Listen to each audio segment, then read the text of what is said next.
earmuff, stay on hard.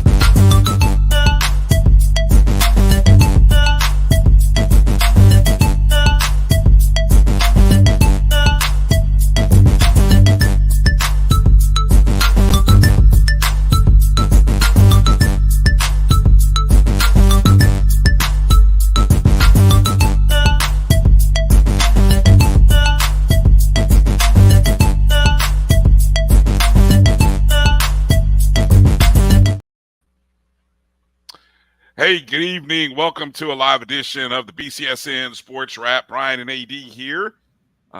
Drew, happy NFL opening weekend, week one. How you doing tonight?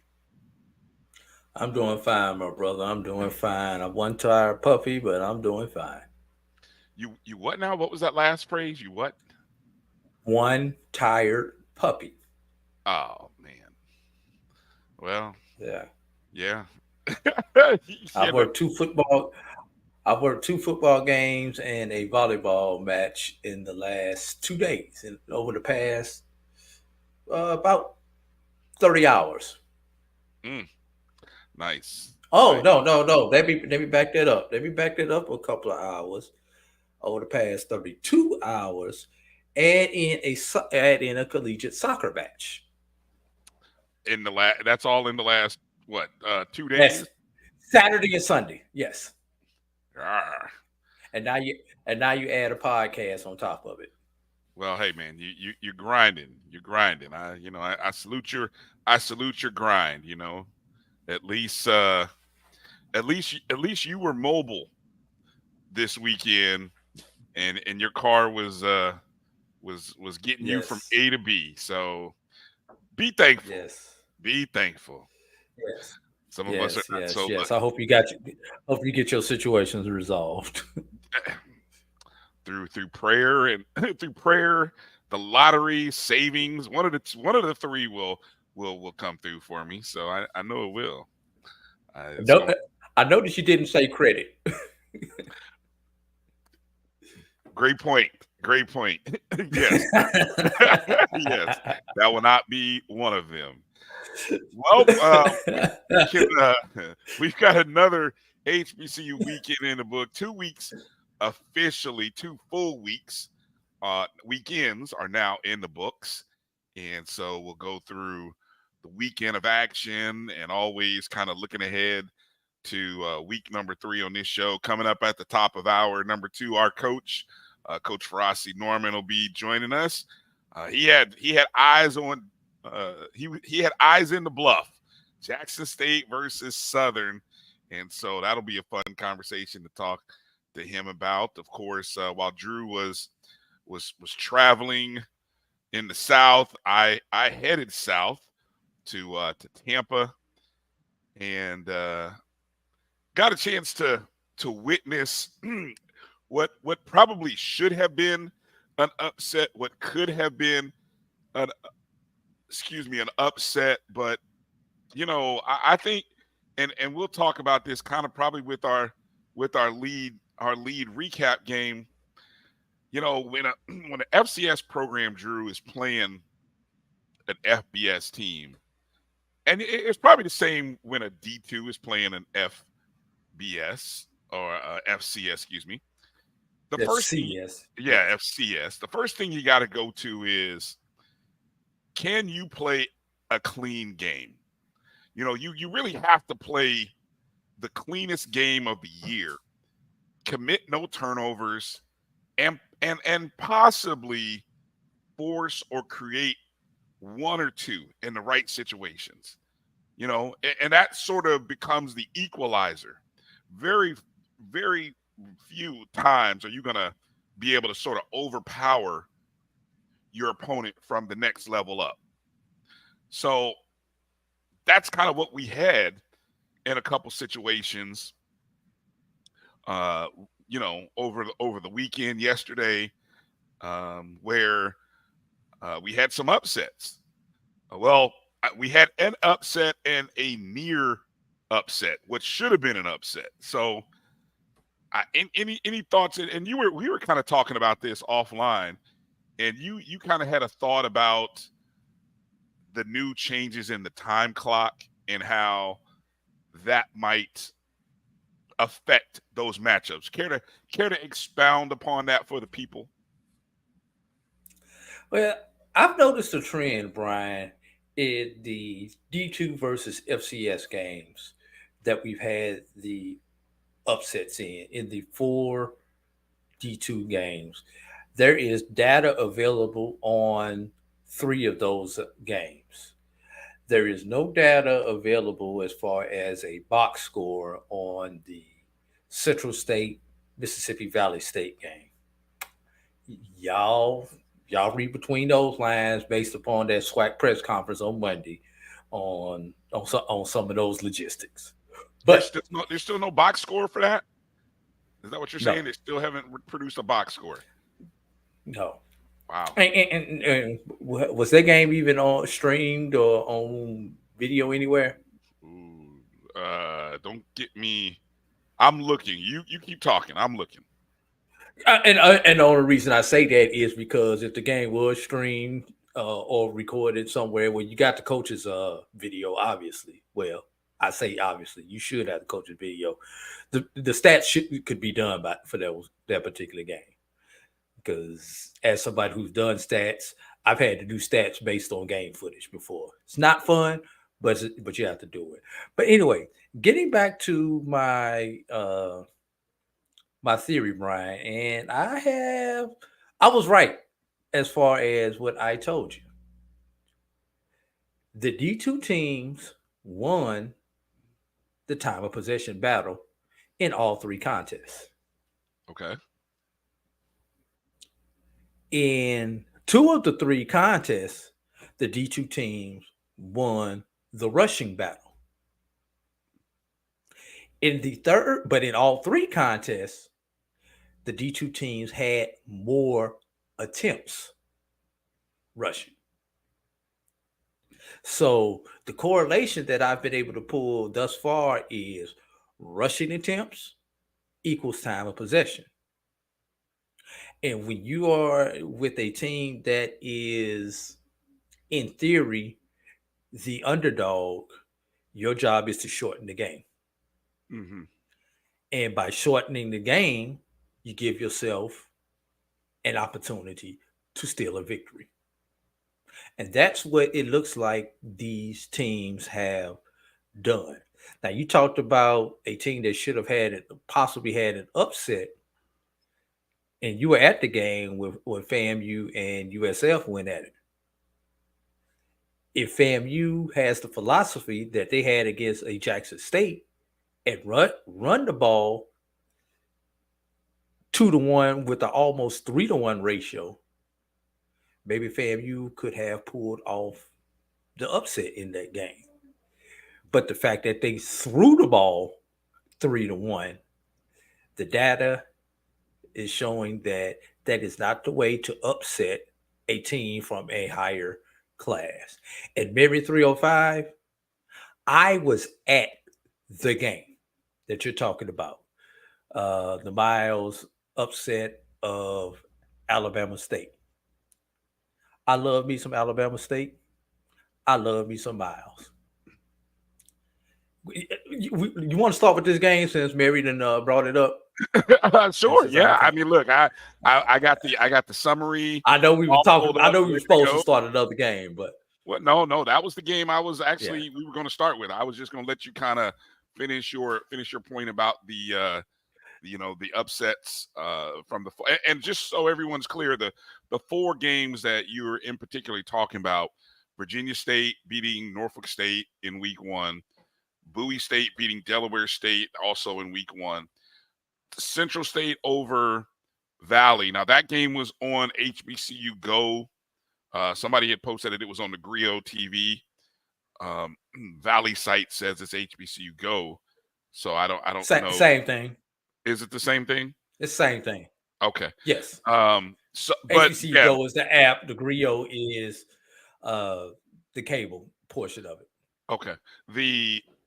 I don't know why they haven't put the stats from that game. If it was on TV, the stats, somebody should have been able to put the stats together in the system. But anyway, and then of course, Miles defeating Alabama State last night, the game you were at.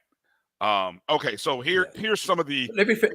Oh, go ahead. Finish your point. I was going to go where you're at. I was going to go back just to give you some of that data. In last night's game, Miles, Alabama State. Miles, 50 rushing attempts for 143 yards compared to 22 rushing attempts for Alabama State for 117 yards. Despite the fact that Alabama State rushed for 5.3 compared to Miles is 2.9, which seems to be a non-factor yards per attempt.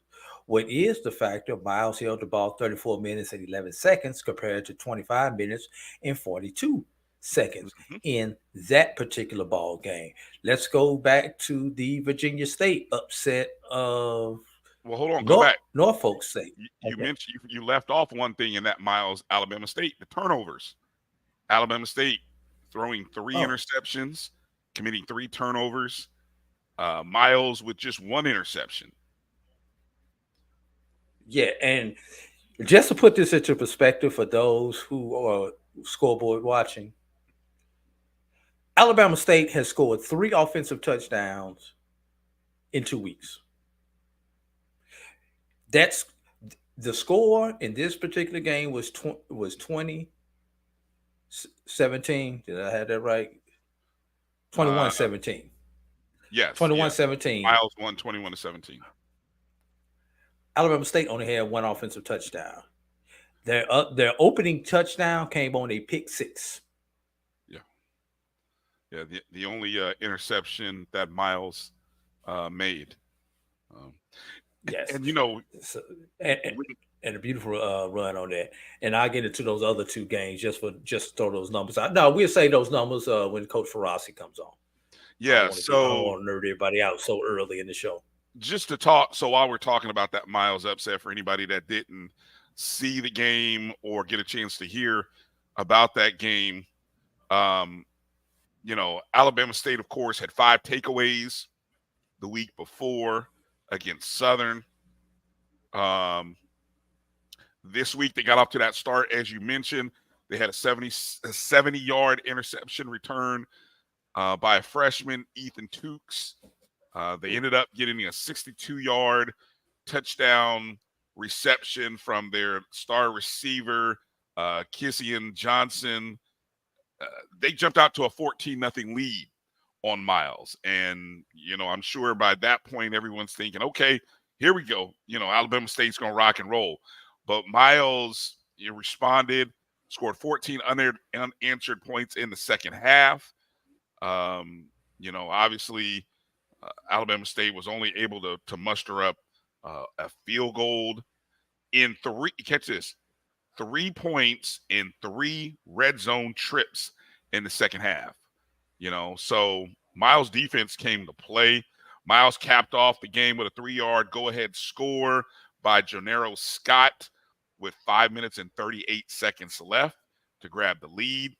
Alabama State made a quarterback change, going from D. Davis to UAB transfer Damon Stewart, but they were unsuccessful in the quarterback change, and Miles ends up winning that ball game. And I will say, you know, this was Alabama State's first loss to Miles, in this being the 28th meeting between the teams. I mean, Alabama State had a 26-0-1 record against Miles historically. And remember, Drew, it was just 2 seasons ago that Miles pushed Alabama State to overtime. To the brink. Yeah, pushed them to overtime and almost beat them. Last year, they lost by, I think, a touchdown. But remember last year, after Alabama State hit them with a 1-2 to start the game, Alabama State didn't do anything for the last 3 quarters of that game. Well, it's almost you had a This was similar almost a similar thing. Yeah. Yeah. So, Alabama State moves into that category after 2 weeks of you don't know what you got. You know you got a defense which is pretty good, but the offense is still struggling. The offense is still struggling to find itself. And you beat a Southern team, which who or what is Southern? You don't really know that at this point. They were many people's favorite. And then you lose to Miles. And, Miles is now sitting at 2-0 with two wins. So yeah, that's Hey, can I put that 2-0 in perspective, Brian? for Miles. Yeah, sure. Yes. Miles is the first 2-0 start since 2019. That may not sound significant, except when you consider that despite Miles' dominance in the SIAC, especially in the Reginald Ruffin era, these are the only 2-0 seasons that they have had thus far in this millennium. Brian, let's take that one step further. And for those who don't know what he's talking about, he means since the year 2000. Go ahead. Yeah. Let's take that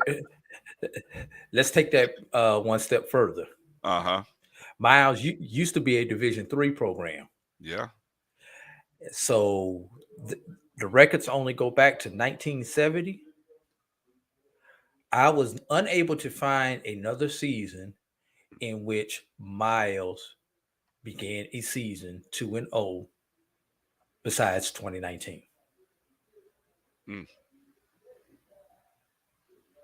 So should the Miles Golden Bears beat the UAPB Golden Lions, this may be the first 3-0 start in Miles history. Yeah, that's going to be a big one this upcoming weekend when they play UAPB, who they are 0-2. Looking for UAPB will be favored. Oh, for sure. UAPB will be favored, but that I guarantee you, well, you won't find a line on it, but that game, if UAPB is more than a customary, we're going to give them the 3 points at home. If I was setting the line on this one, just betting on Vegas, I would say this would be a 6.5 point favorite for UAPB, which is not a good thing when you're FCS playing the D2. No, and I would be tempted to play on Miles if I was so daring, just to be honest. If you was to get 6.5.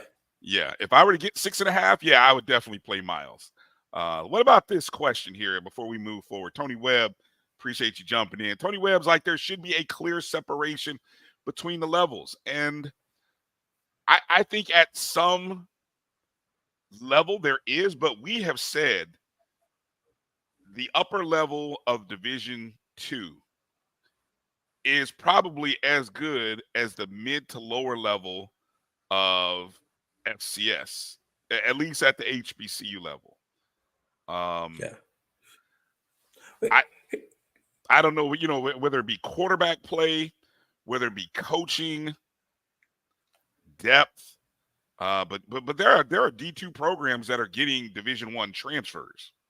So depending upon who your Division II program is and what your program is, I mean, there's a handful out there that are grabbing some D1 guys, and should there be a separation? I think those days are gone. To some degree. Yeah. Well, let me add to that. Those high school players that were going to our FCS teams are now going to D2 because the FCS teams are stocking up with transfer players. That's number one. So they're getting younger talent on the D2 level. And there are a lot of kids who are using the system. They're using these D2s so they can transfer up to an FCS or a D1 program. But Bryan, you forgot, I'm of the Tuskegee lineage. Mm-hmm. We at Tuskegee never felt that there was a separation between us and the Alabama states and the Alabama A&Ms and the Jackson states and everybody else, because and the Hamptons, because we've got more than our fair share of wins against those programs while they were on an upper level, and we have always been Division II. And until recently, you could say the same thing for Winston-Salem State. Those are just two programs off the top of my head who have had success playing FCS or 1AAs back in the day, despite having the reduced number of scholarships. Now, granted, a lot of those have been rival games, but still, they've had their success. And Virginia State, to a certain degree, going back, also has had some success playing those upper level teams in the MEAC. Yeah, I do think there's a level of coaching and development. You can spotlight bad coaching and development all you want, or you can flip it on to say there are programs that have coaches, who have coaches who have FCS experience, or coaches who are coming from FCS or upper level conferences, and they understand they understand good development, good training, and then have good systems in place. Do the film work.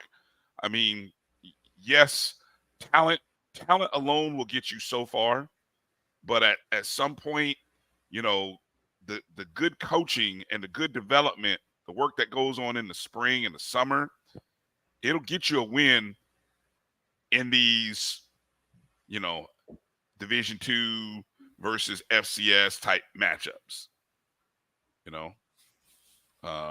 Those opportunities are there. So we got four. There's four. It's funny, Drew. We've had more Division II beating FCS opponents than we have had FCS teams beating FBS or even PWI FCS so far. We're still searching for, if I'm not mistaken, we're still searching for the first FCS win over an FCS PWI, if I'm not mistaken. Well, here's something to think about, Bryan. Talking about these D2s over FCSs. Have you ever seen an opportunity for a Division II to get back-to-back victories against FCS programs? What Miles has the opportunity to do this weekend would be historic. Should they beat UAPB in back-to-back weeks? And I'm with Dr. Cavill. It's hard to get to sustain it over a season. Can Miles sustain it for 2 consecutive weeks against that level of competition? I know back in, I want to say maybe after this week, it doesn't matter, because after this week it's back into conference play. Yeah, I remember sometime in maybe like 2008, 2009, may have been even later than that. I remember at Tuskegee, we beat 3 FCSs. We beat 3 SWAC opponents in 1 year. That's when we were declared the SWAC East champions at Tuskegee, because we defeated Alabama State, Alabama A&M, and Jackson State all in the same year. I do not remember what year that was, but we had T-shirts around Tuskegee saying SWAC East champions. Oh, wow. Hey, and doesn't and that wasn't and that's actually one of those years where Tuskegee was Black College national champs, because they had beaten some FCS teams, right? That year we were the consensus national champ out of even beating out a lot of the FCS teams that year in all of the polls. In the combined polls, we were considered the national champions in a lot of the combined polls, not just the separate polls. that particular year, because we did have those 3 FCS victories, beating the 2 Alabama schools and Jackson State. All I know I know Kamaji was coaching at Jackson State, and that game was personal for everybody at Tuskegee. And speaking of, so real quick, as we, Alabama State, the was it 2003, Karen? I thought it was possibly. later than that, but you may be right. Tony brings up a good point there. Right after that, the days of Central State, when they were they NAIA? They were NAIA, yes. Yeah, In the 80s, up under Billy Joe, when they Billy were Joe, just, they were the consensus national champion during that time. But rules were different. When you got kicked out of NCAA, and literally that's what it was. If you were black, you went to Central State. It seemed like, and Billy Joe got you. Billy Joe got everybody's cast off on those teams in the late 80s into the early 90s before he was hired at Florida A&M. Guys get an opportunity, get a second or maybe third chance. It just kind of worked out for him, right? Yes. Real quick, so as we kind of peek ahead at what's down the road for Miles, we just mentioned obviously the Arkansas Pine Bluff game, but Alabama State, they're on a bye, and then they travel down to Tallahassee to take on Florida A&M and pretty much get into their SWAC schedule for the next 8 weeks. And then, of course, end the season against Tuskegee. How do you evaluate? How does your evaluation of Alabama State change from the first week to now maybe the next few weeks of their season? The next 4 games, they've got Florida A&M, Alcorn, Bethune, and Jackson State. And that's all before the Magic City Classic, the next 4. After opening week 1, I was really looking forward to the challenge of Alabama State, Florida A&M. Not just because of the proximity of the 2 institutions. I think geographically, those 2 may be closer geographically than Florida A&M and Bethune by a few miles. It's close. It's close. It is close. They're real close. Very. I think it may actually be a little bit closer to that. But considering Alabama State has scored 3 touchdowns in 2 games, if Florida A&M can do what they did against Jackson State, and even what they did against USF, but find a happy medium, because USF, they threw the ball too doggone much. Jackson State, they ran the ball good. Find what that medium is, Coach Simmons. I have to, fam, you should be a heavy favorite in that game now. Before, after the win against Southern, you would have set that line a lot closer in that particular matchup. Yeah, but defensively, here's why I don't think that line will be as now. I think that line will be within a touchdown, and I'll tell you why. Because Alabama State has technically only given up. Let's see, have they given up? They gave up 3 touchdowns to Miles. Yeah, 3 to Miles and 1 to Southern. So that's only 4. So I mean, defensively, right? That's pretty good. Defensively, what they've allowed. They have got to find an answer. There are 2 teams right now in the SWAC that everyone expects to do something. They have still got to find an answer at quarterback. Alabama State, Southern. Got to get those questions answered. Those are the questions that we had back in June. Those are the questions we had in July. Those are questions we had in August. And after week 2, we still have those questions. Who is going to spin the ball for those 2 particular institutions? We'll talk about Southern here in a moment. Let's talk about the upset that probably should have been. That was a minute away from happening. That did not happen. And that happened in Akron, Ohio, for Morgan State. The Morgan State Bears, coming off of a road trip and beating a ranked Richmond on the road, turned around and played an FBS opponent from the MAC and had a 21 to 7. Well, I should say had a 21-7 lead with Akron driving into the red zone in the final minute and a half of the ball game. Morgan intercepts a pass in the end zone by Jordan Tolles. Intercepted the pass in the end zone. And with a minute and 8 to play, you're watching and thinking, Morgan's got this game. Oh my God. Morgan was trailing 17-7 at the half. Scored 2 touchdowns in the third and fourth. And you're thinking Morgan's going to pull this off. Unbelievable. So Akron has 2 timeouts. It's a minute and 8 to play. Ball spotted at the 20. Now, what's your thought here, Drew? What's in your head? What are you thinking strategically of what should happen at this point in the ball game? What are you thinking? Or what do you think should happen at this point in the ball game? Morgan has the ball with the minute left in the game. 2 timeouts by Akron. Which is just over. Right. Okay, let's do the math. Run play first down, minute 3, minute 4. Mm-hmm. Run play second down, 58 seconds. 59, actually, right? Okay. So now it's third down. Run play, third down. If you get the first down, fine. 3rd and 10. It's a long way to One go. thing, but guess what? The one thing you can't do is cough up the ball. So run the ball, go first contact. We don't need the extra yard. We need the ball is our friend. The Which clock direction is are you our running friend. that ball? Because if that play straight up the gut, bro. In between the tackles, Straight between the guards, the gut. Okay.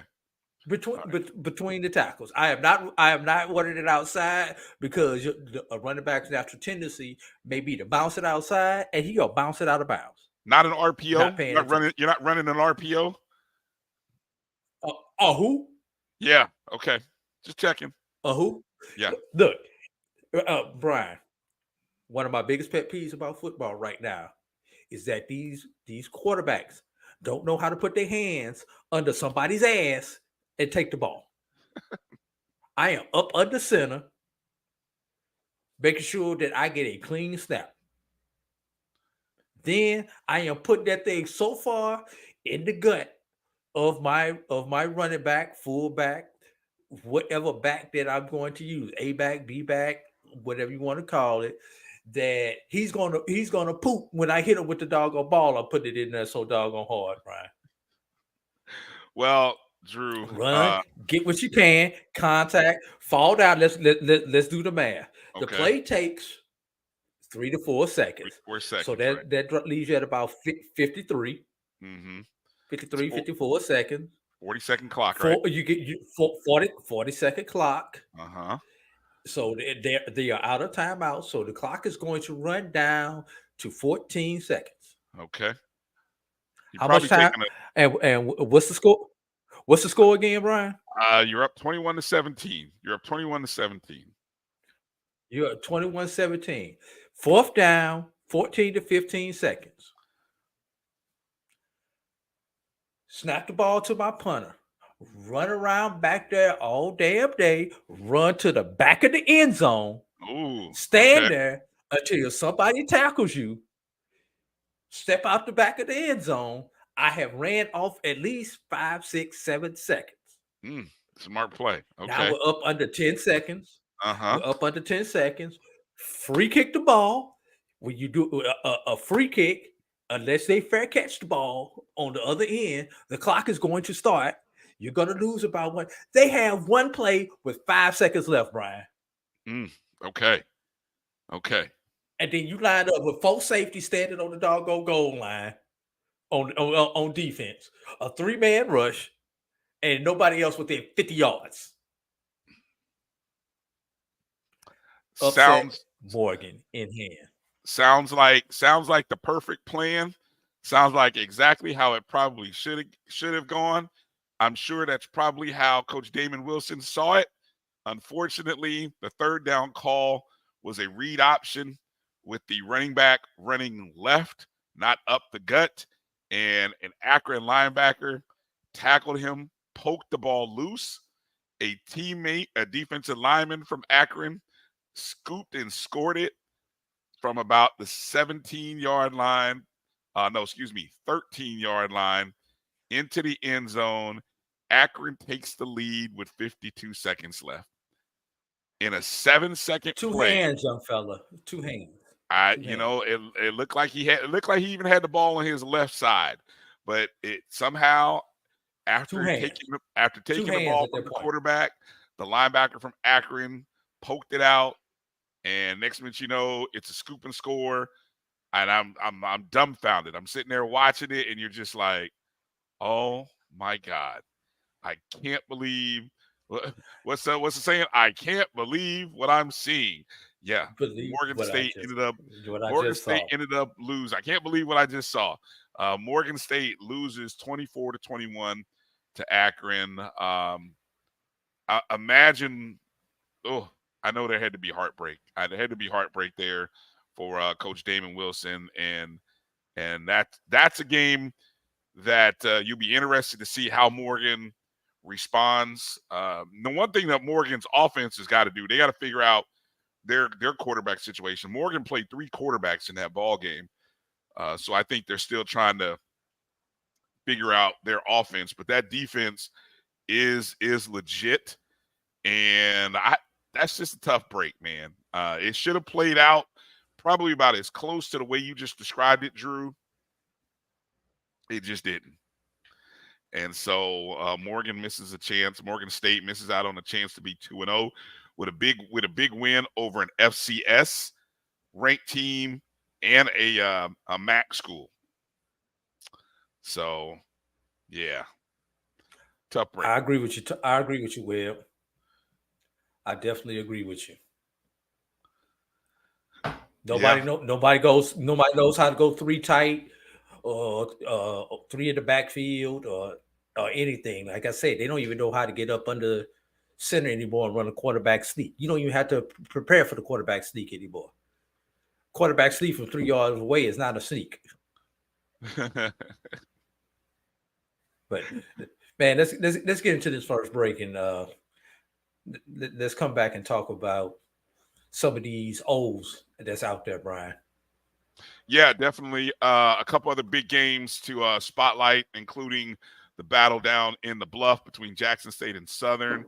The Aggie Eagle Pride, Aggie Eagle contest took place in Greensboro, and we'll spotlight that. And then, of course, you got the Battle of the Bay between Norfolk State and Hampton. We'll get into talking about all that here in a moment. You're watching the BCSN SportsWrap right here. AD and Bryan will be back in just a moment. The Cuvée Group is a Florida-based marketing and training consulting firm. We help businesses communicate to their target audience and engage them in conversation. We also help to expand their audiences, which will ultimately result in growth for those organizations. In addition to being a certified constant contact specialist, my colleagues and I are also certified in John Maxwell Leadership Principles. We use these proven principles to conduct workshops, training, and private coaching sessions for individuals and companies looking to take things to the next level. Contact us to schedule a free consultation. Issues today, don't delay, call Cuvée. This is the Dean of the College of HBCU Sports, Kenyatta Cavill of Dr. Cavill's Inside the HBCU Sports Lab with Mike Washington and Charles Bishop.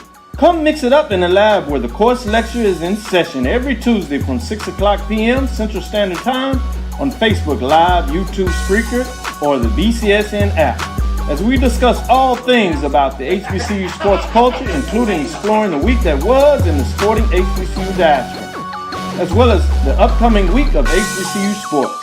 With me, the Dean, the College of HBCU Sports, on Dr. Cavill's Inside the HBCU Sports Lab with Mike Washington and Charles Bishop. Course lecture dismissed. From novice to aficionado, find yourself here. High quality cigars plus personal customer service.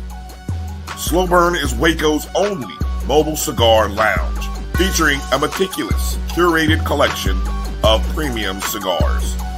Visit our website, www.slowburnwaco.com. That's www.slowburnwaco.com.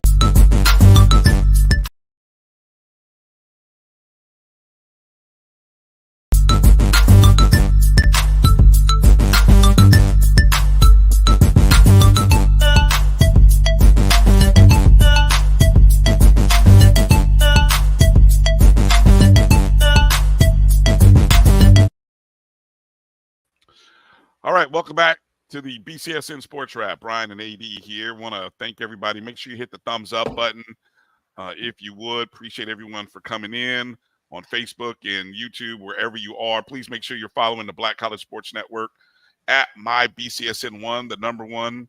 Make sure you have your notifications and your bells and all that other good stuff, so that way whenever our shows or our programs are going live, that you get the notification. We appreciate you joining us. Also, download that Jericho Broadcast Network's app, which you see on the top right corner there on the screen. You can download the Jericho Broadcast Network's app on the Google Play and Apple App Store. We are the Black College Sports Network is part of the Jericho Broadcast Network family. MyJBN, MyBCSN is where you can find that app. All right. Going through a couple of other games that took place. Let me see. Let me get this going. Obviously, drew bad blood in the Bayou as Jackson State rebounds, as you and I both predicted in our picks contest, rebounded from the loss against Florida A&M to win a non-conference conference game against Southern 27-14.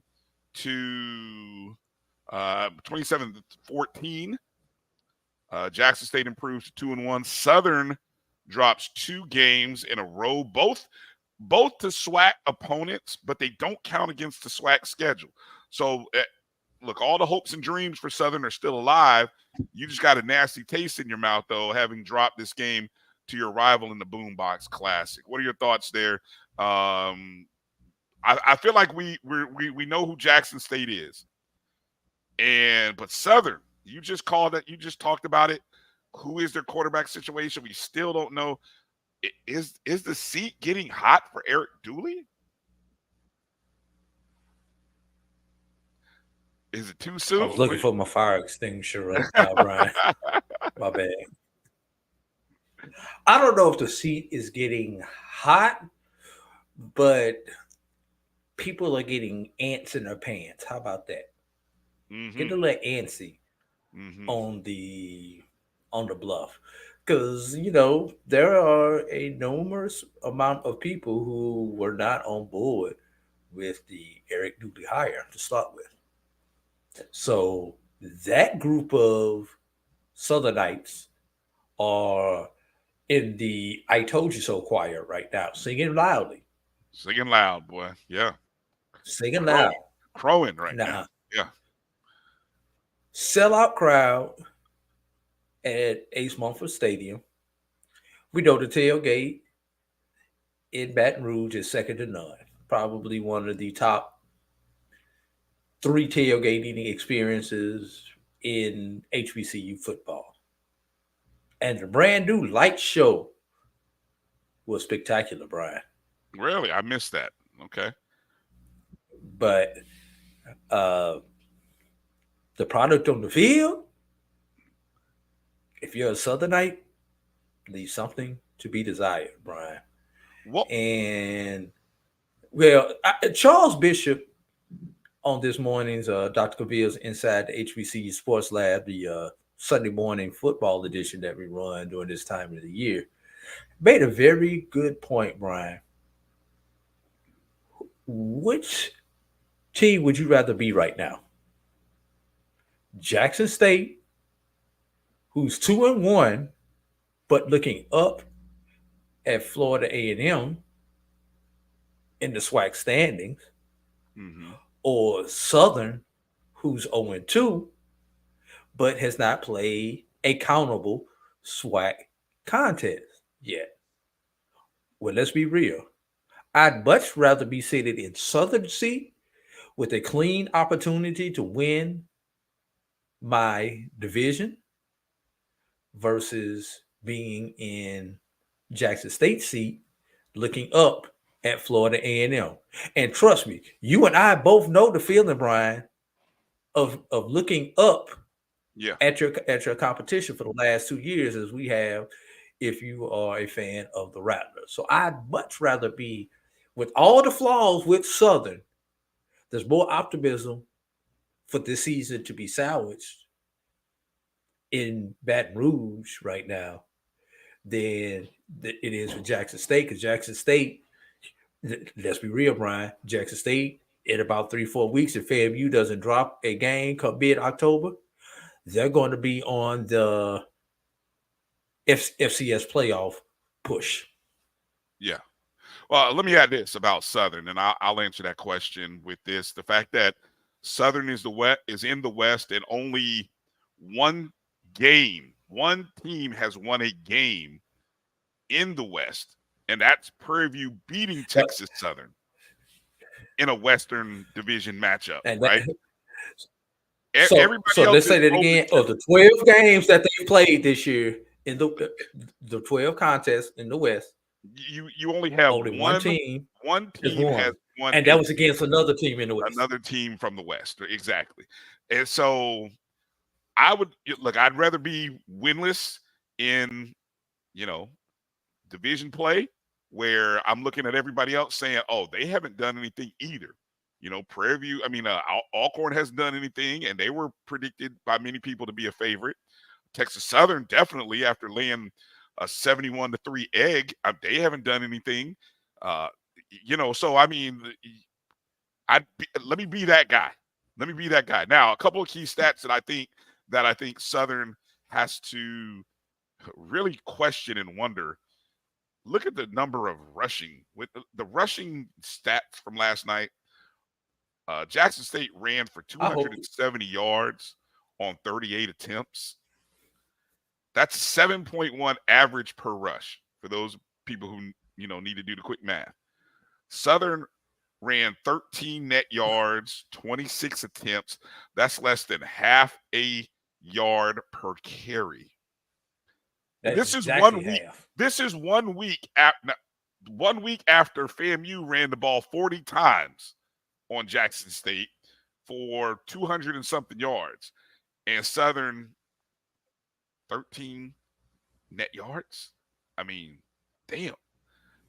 I think I saw individually Harold Blood was 27 of 46. Now, again, I'm assuming, I don't know. Let me see. You're down 13-7 in the first half. You're down 20-7 in the third quarter. So you're probably having to do a lot of catch up, and you're throwing the ball around the field. But Harold Blood, 255 yards, 1 touchdown, 2 interceptions. He sacked 5 times, Drew. That's another stat that can't be good. You can't – turnovers and sacks will kill you. And so it'll be interesting to hear what Coach Dooley has to say. But as good as Jackson State has played, I'd rather be Southern. Now, let me give you one other thought here. Remember at the beginning of the year, we talked about how tough this first 4 games was for TC Taylor. And I honestly – I thought, hey, what was the likelihood of them going 1-3, 0-4? We now know that's not going to happen.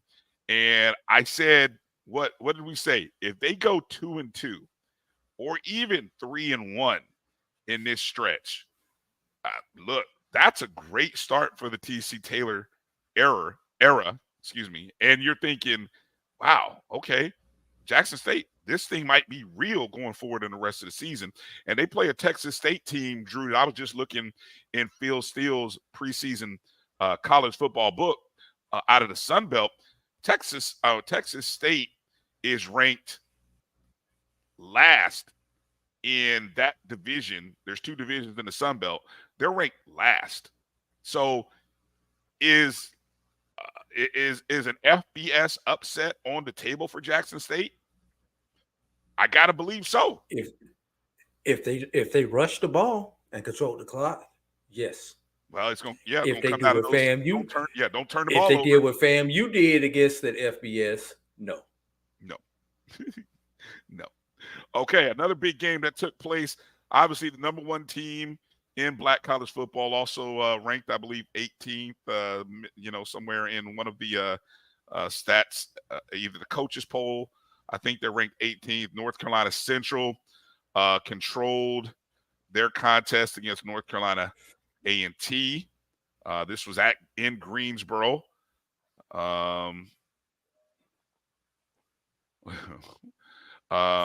Central got out to a 14-3 lead in the second quarter before A&T came back with an 80-yard kickoff return by Taman Cook. A&T actually grabbed the lead 16-14 with 2:02 to play, thanks to a 47-yard touchdown by Wesley Graves that capped off a 4-play, 99-yard drive.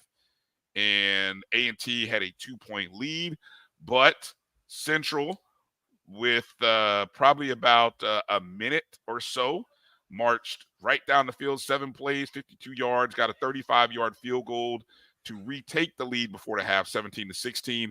And then in the second half, Central did what they do, which is they controlled this game in the second half, shut out A&T 14-0, a pair of touchdowns by, well, not a pair of touchdowns, but a touchdown by Latrell Collier and another touchdown by Davius Richard. And Central ends up winning this contest. They outgained A&T 345 yards to 207. A&T had 51 passing yards. Yikes. 51. And Central controlled the time of possession 36 minutes to 24. So a great crowd by all the images and the pictures. I think it was a sellout there at Truist Stadium in Greensboro. It's the first time I think I read that North Carolina Central had won in Greensboro since 2015. Any thoughts on Central domination over A&T?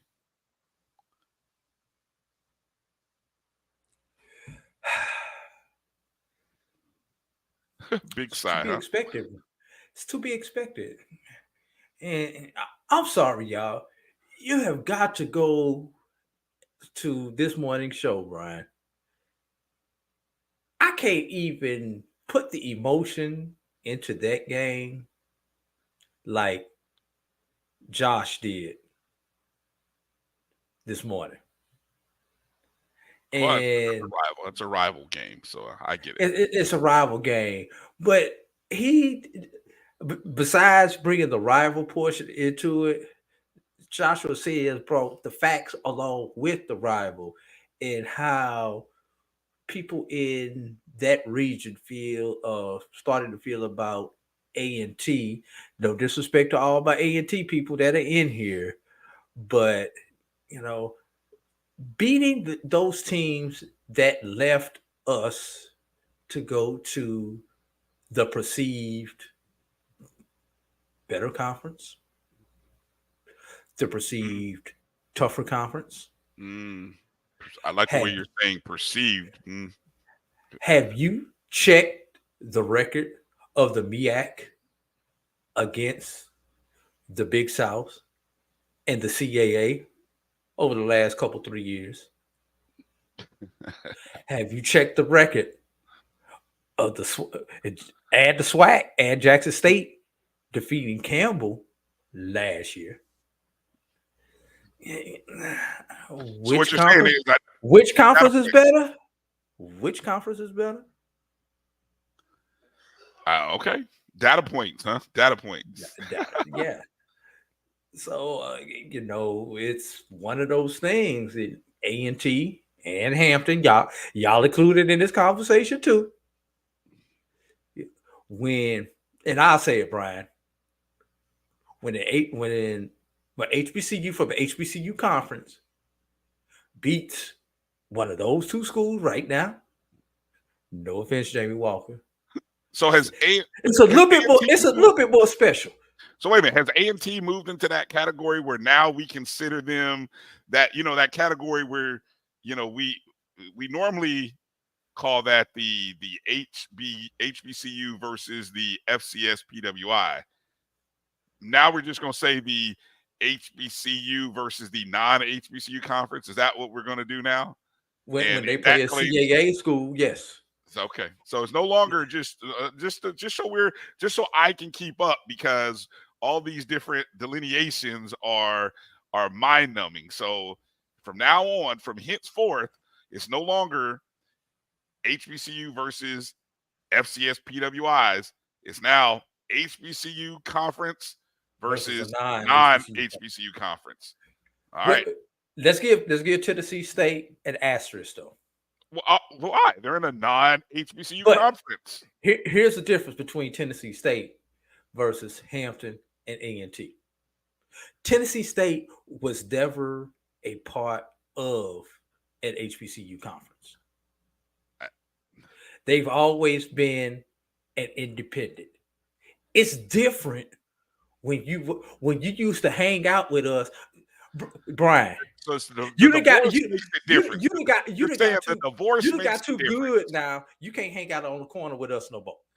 That's the philosophy that it is. It's like a divorce. It's like a divorce. Right. Yes. But Tennessee State still see you at church, but we're not married anymore. I doesn't mean I have to leave the church. I can still come to church. We're just not married anymore. But Tennessee State is their cousin, who you know they're your cousin, but they live 5 states away, and you only see them on funerals and major holidays. That's Tennessee State. You know that's your cousin, but but this one, these are the people that you grew up with. Went through with. Y'all done did some dirt together, but now they didn't got that. They didn't got that roll. They didn't got that rolls. They didn't bought that house. They not in the burbs. They done bought the house in the country, not the country, the country. They ain't even moved to the burbs. They moved to the country. All right. They got the private gate. They got the chauffeur. That's Tennessee State. That's Hampton. I don't know. That's A&T. I'm still I'm going to categorize this as HBCU conference versus non-HBCU conference. And while we're talking about that one, we got another one then, because Norfolk State defeated Hampton in the Battle of the Bay. That's MEAC versus CAA, which we pointed out was 3-0. Yes, thank you, Doc. They were not always an independent. So that's you trying to delineate. No. It's either one or the other. They came and stayed with your aunt for a summer. That's what that was. Or they stayed with grandmama for one summer, Bryan. That's what that Tennessee State is. But they really stayed. They really your cousins from California.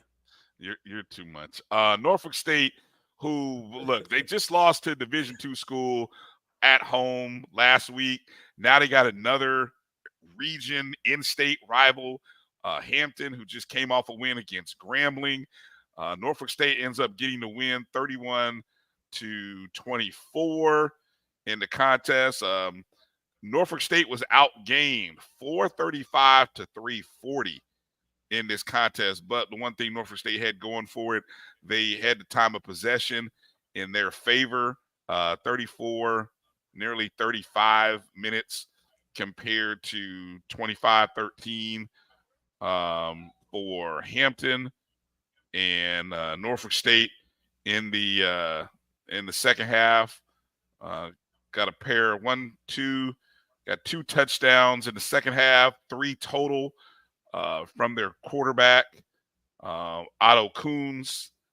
And I'm just trying to look here inside the numbers and try to see what the turnover ratio was.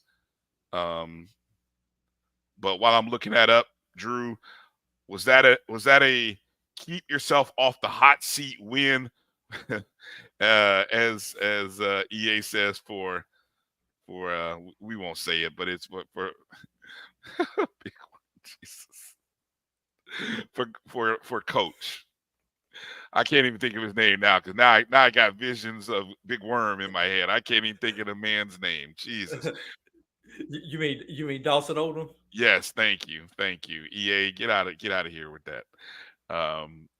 Was that a season-saving win for Norfolk State? I don't know if it's season saving, but at least it's gonna keep him around past homecoming. No, I won't say homecoming. It'll keep him around to the bye week, which is October 7th. Yeah, this is a game that I mean, obviously this game was on Flow, I believe. So, trying to go watch this game will be real interesting, but Hampton controlled this game in so many areas statistically, except the time of possession. I mean, obviously they outrushed Norfolk State. They outgained them in total yardage. They even outgained them in total passing yards. Average per play. Now, Norfolk State did have the 2 fumbles, but Norfolk State had a fumble as well. When you go and look in terms of the interceptions, well, you had a total of 4 interceptions, yeah. So, okay, so you look at it for Hampton, it was the turnovers, the penalties, 4 turnovers that cost them opportunities. So, good win for Norfolk State. When you say that seat doesn't have a warming button in Norfolk, huh? I guess Steve Gaither said it's like leather seats during the summertime in the South. Yeah. In your car.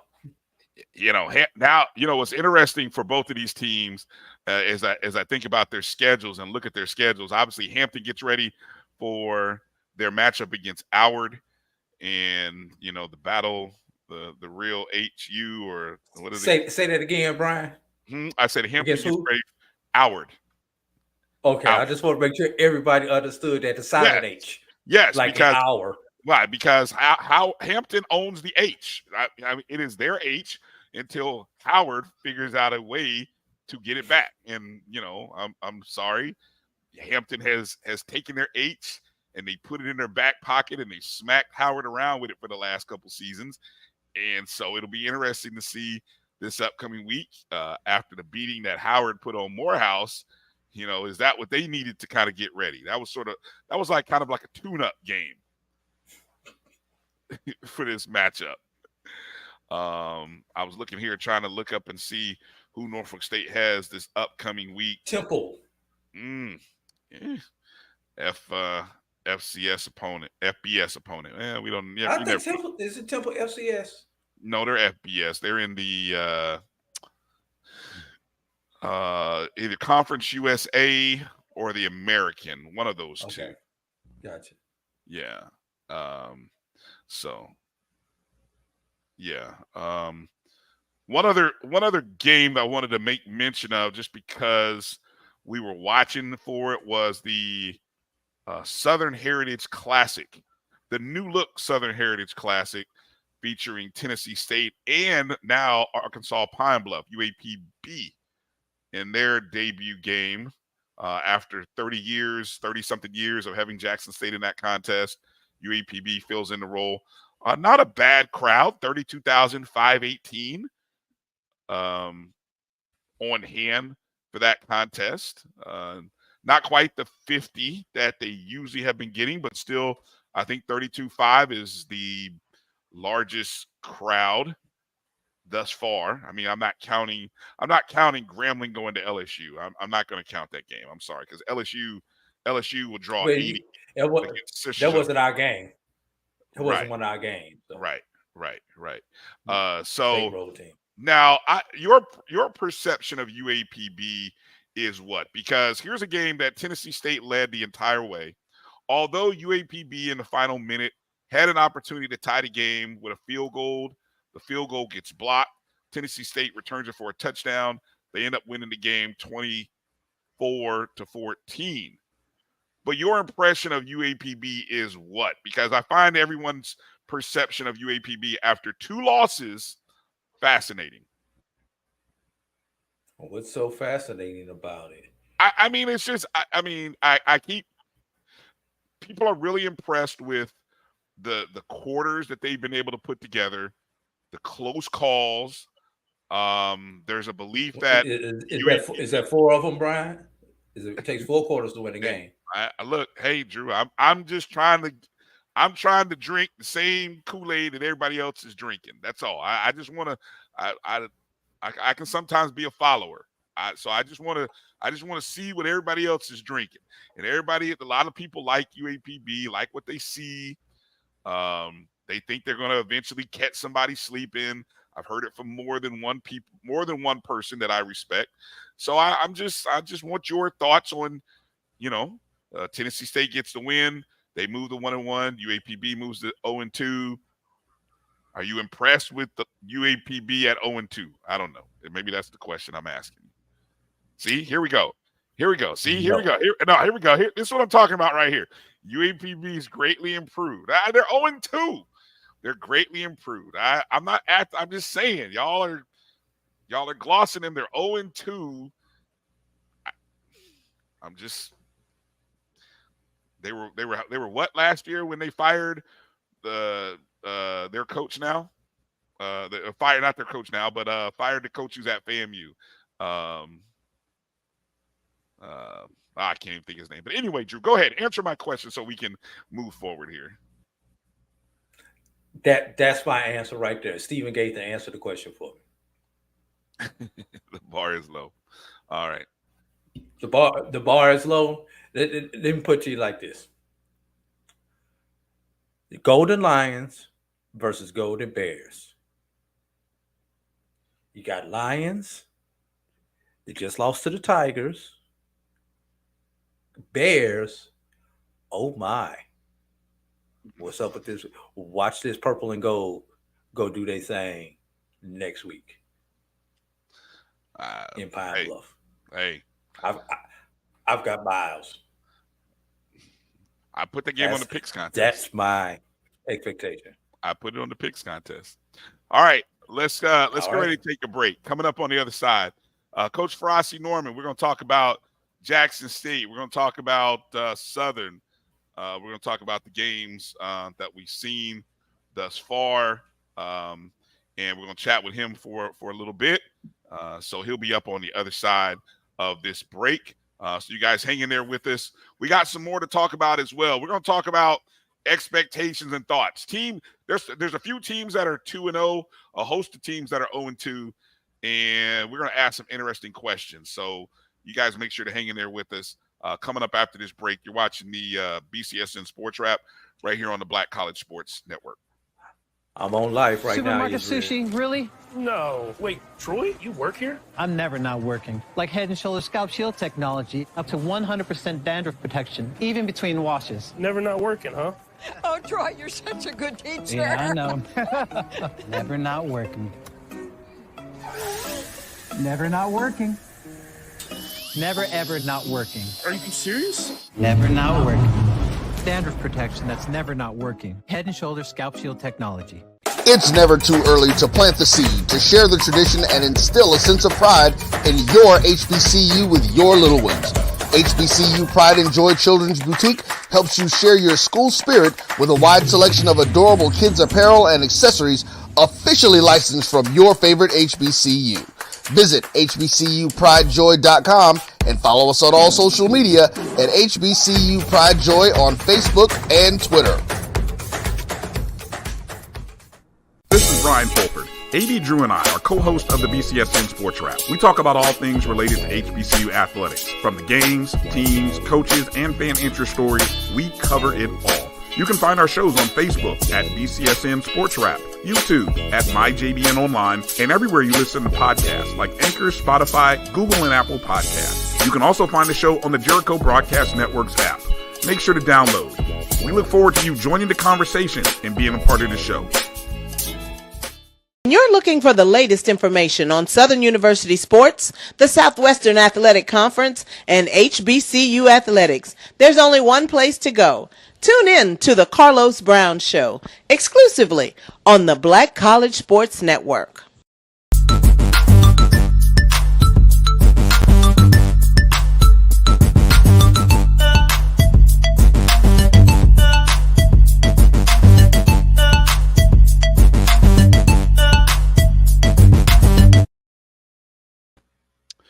All right, welcome back to the BCSN SportsWrap. Bryan, A.D. It's our coach, Coach Farasi. Are you hearing us, Coach? Well, nope. Coach is going to have to log back in and give it another shot. So we'll have Coach on with us here in just a second. What is this? We will show Alabama State how to bear miles this year. Okay. Interesting. All right. Let's see if we got Coach. Coach, how you doing? Are you there? I'm here. Can you hear me?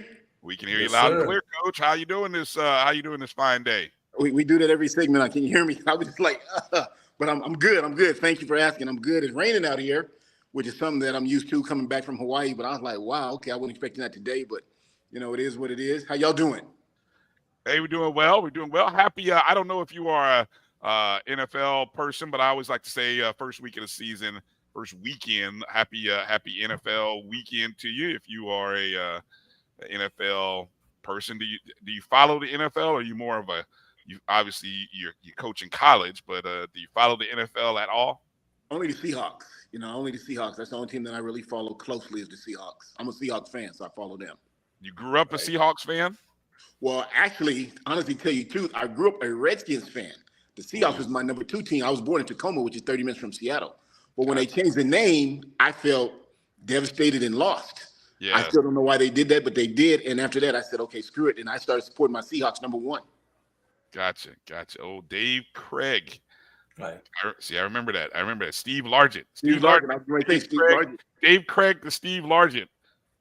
Yeah, that was a good combination. Steve Largent was the best receiver before Mr. Rice showed up on the scene and, just devastated all the stats. He was. Yes, indeed. All right. Drew's got something we want to get started with. Drew, I'm going to go ahead and let you jump in there first with Coach. What's up, Drew? What's going on, Coach? All right. Here's my question, and I wanted to say this for you. As you know, there was a rule change this year where the clock does not stop on first downs except for the last 2 minutes of each half.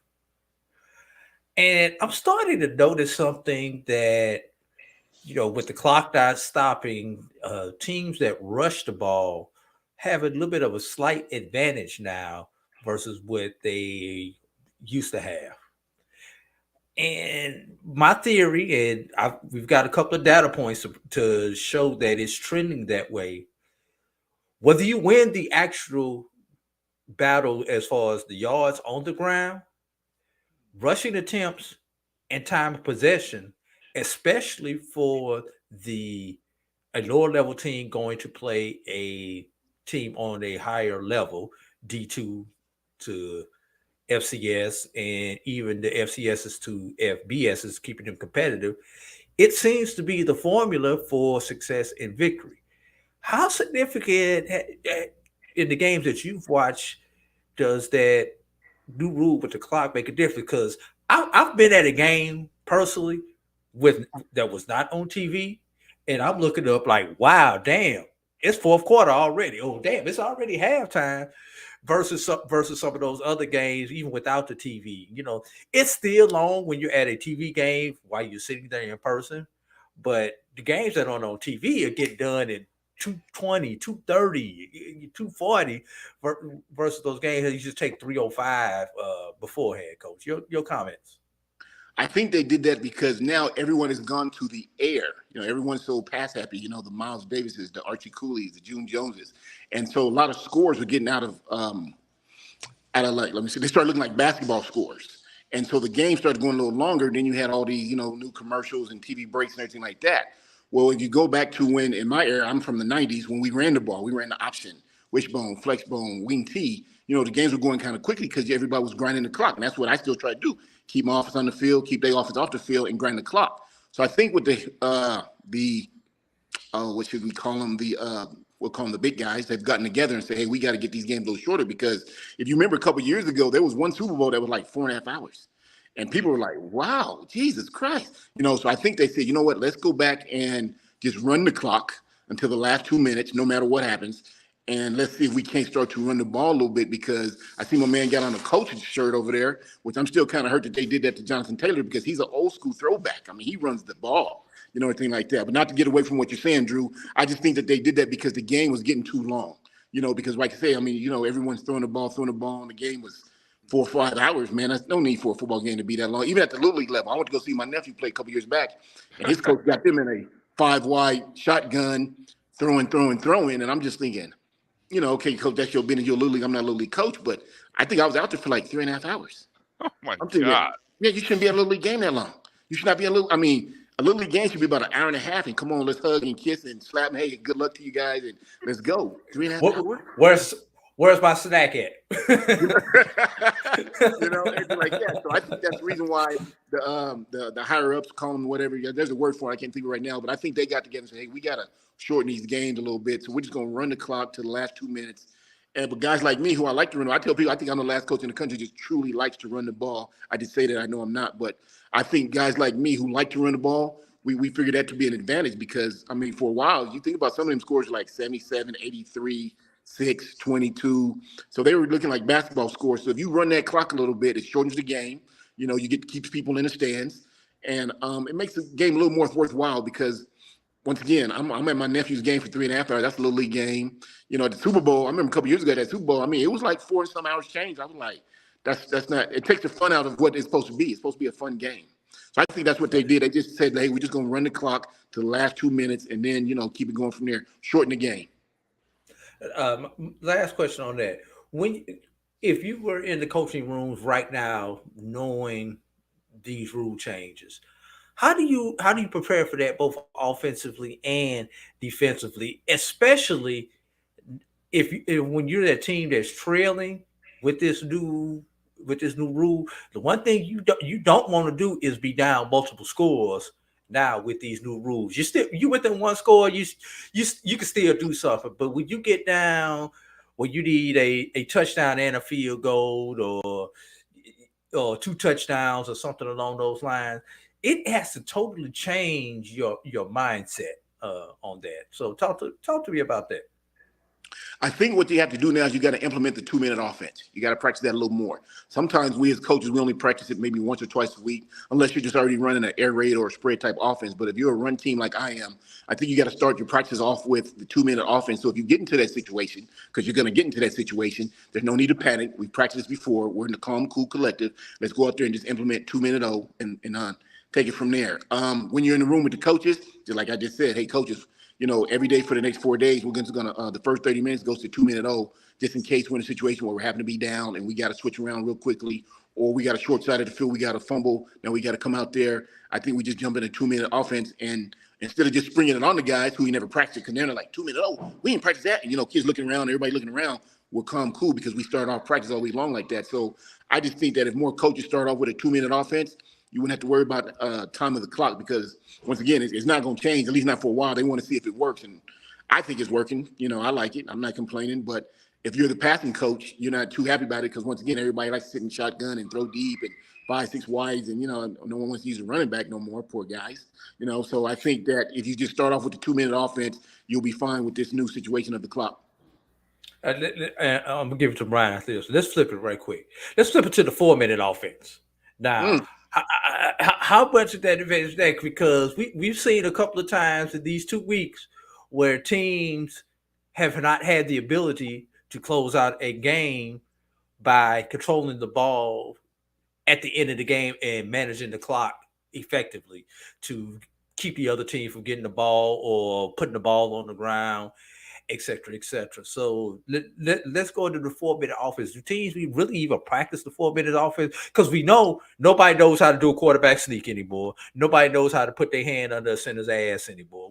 We already know those points. So, Once again, that 4-minute offense and what to do in a 4-minute offense. Make sure you stay in bounds. We're going to start off in between the tackles. If you can bounce it after you get to that second level, then go ahead and bounce it. But on that first level, you need to be between the tackles, stay with your blocks and everything else like that. Don't go out of bounds. If you're going to go out of bounds, just fall down in bounds because we're trying to keep this clock running, et cetera, et cetera, et cetera. Well, I guess it really don't matter anymore because they don't stop the clock when you go out of bounds. So I guess you can go out of bounds now with this new rule change. But anyway, 4-minute offense, coach. 4-minute offense would be a double tight, which is 2 tight ends. I would go back to an I formation using a fullback or an H-back, a big tight end, put him back there. Do teams even recruit fullbacks anymore? They don't really recruit fullbacks anymore. They take backup tight ends and put them back there. Or they take nice size D tackles. They got a little speed to them and just tell them, go block the first guy in opposite color jersey. So no one's really looking for the fullback anymore. Like I say, they take the tight end and the backup tight end, put him back there, or they'll take a backup D tackle that's got a little quickness to him, put him back there. But back to what you're saying, a 4-minute offense, I personally would just go to a 2 tight end set, I formation, and just run the ball like you said, downhill. Tell everybody what I usually point the clock and I go, I say if you can go like that, that means milk the clock.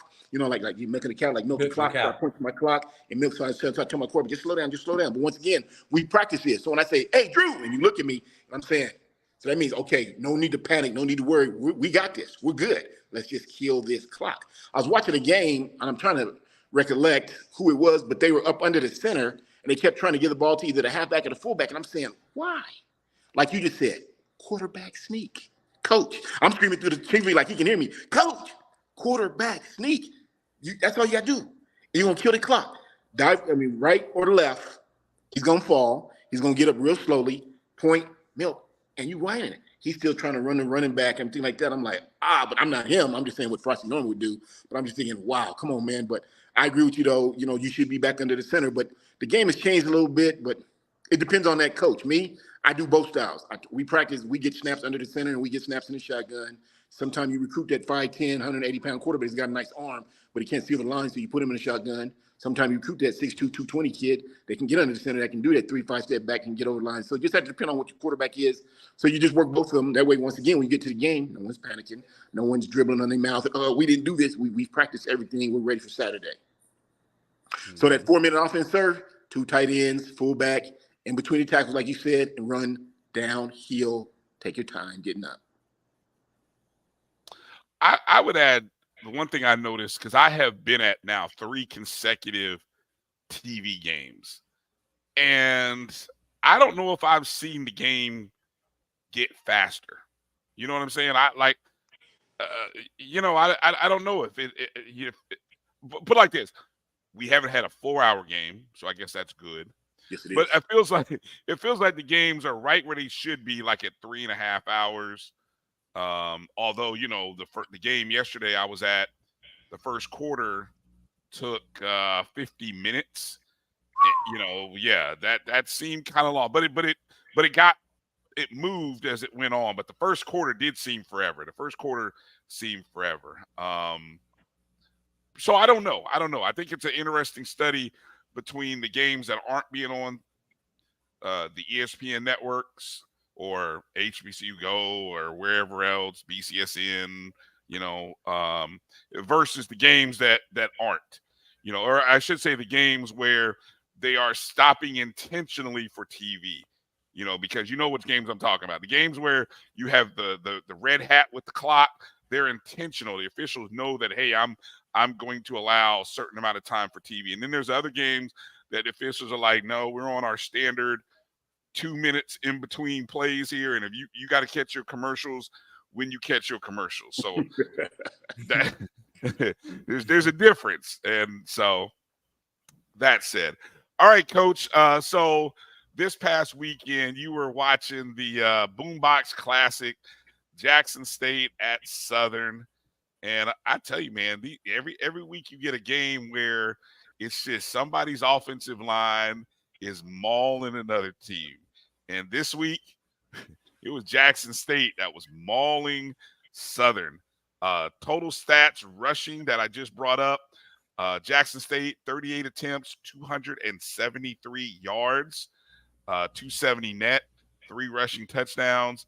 Southern with 26 attempts, a net of 13, an average of less than a yard. So I'm talking 7 yards for one team, less than a yard for the other.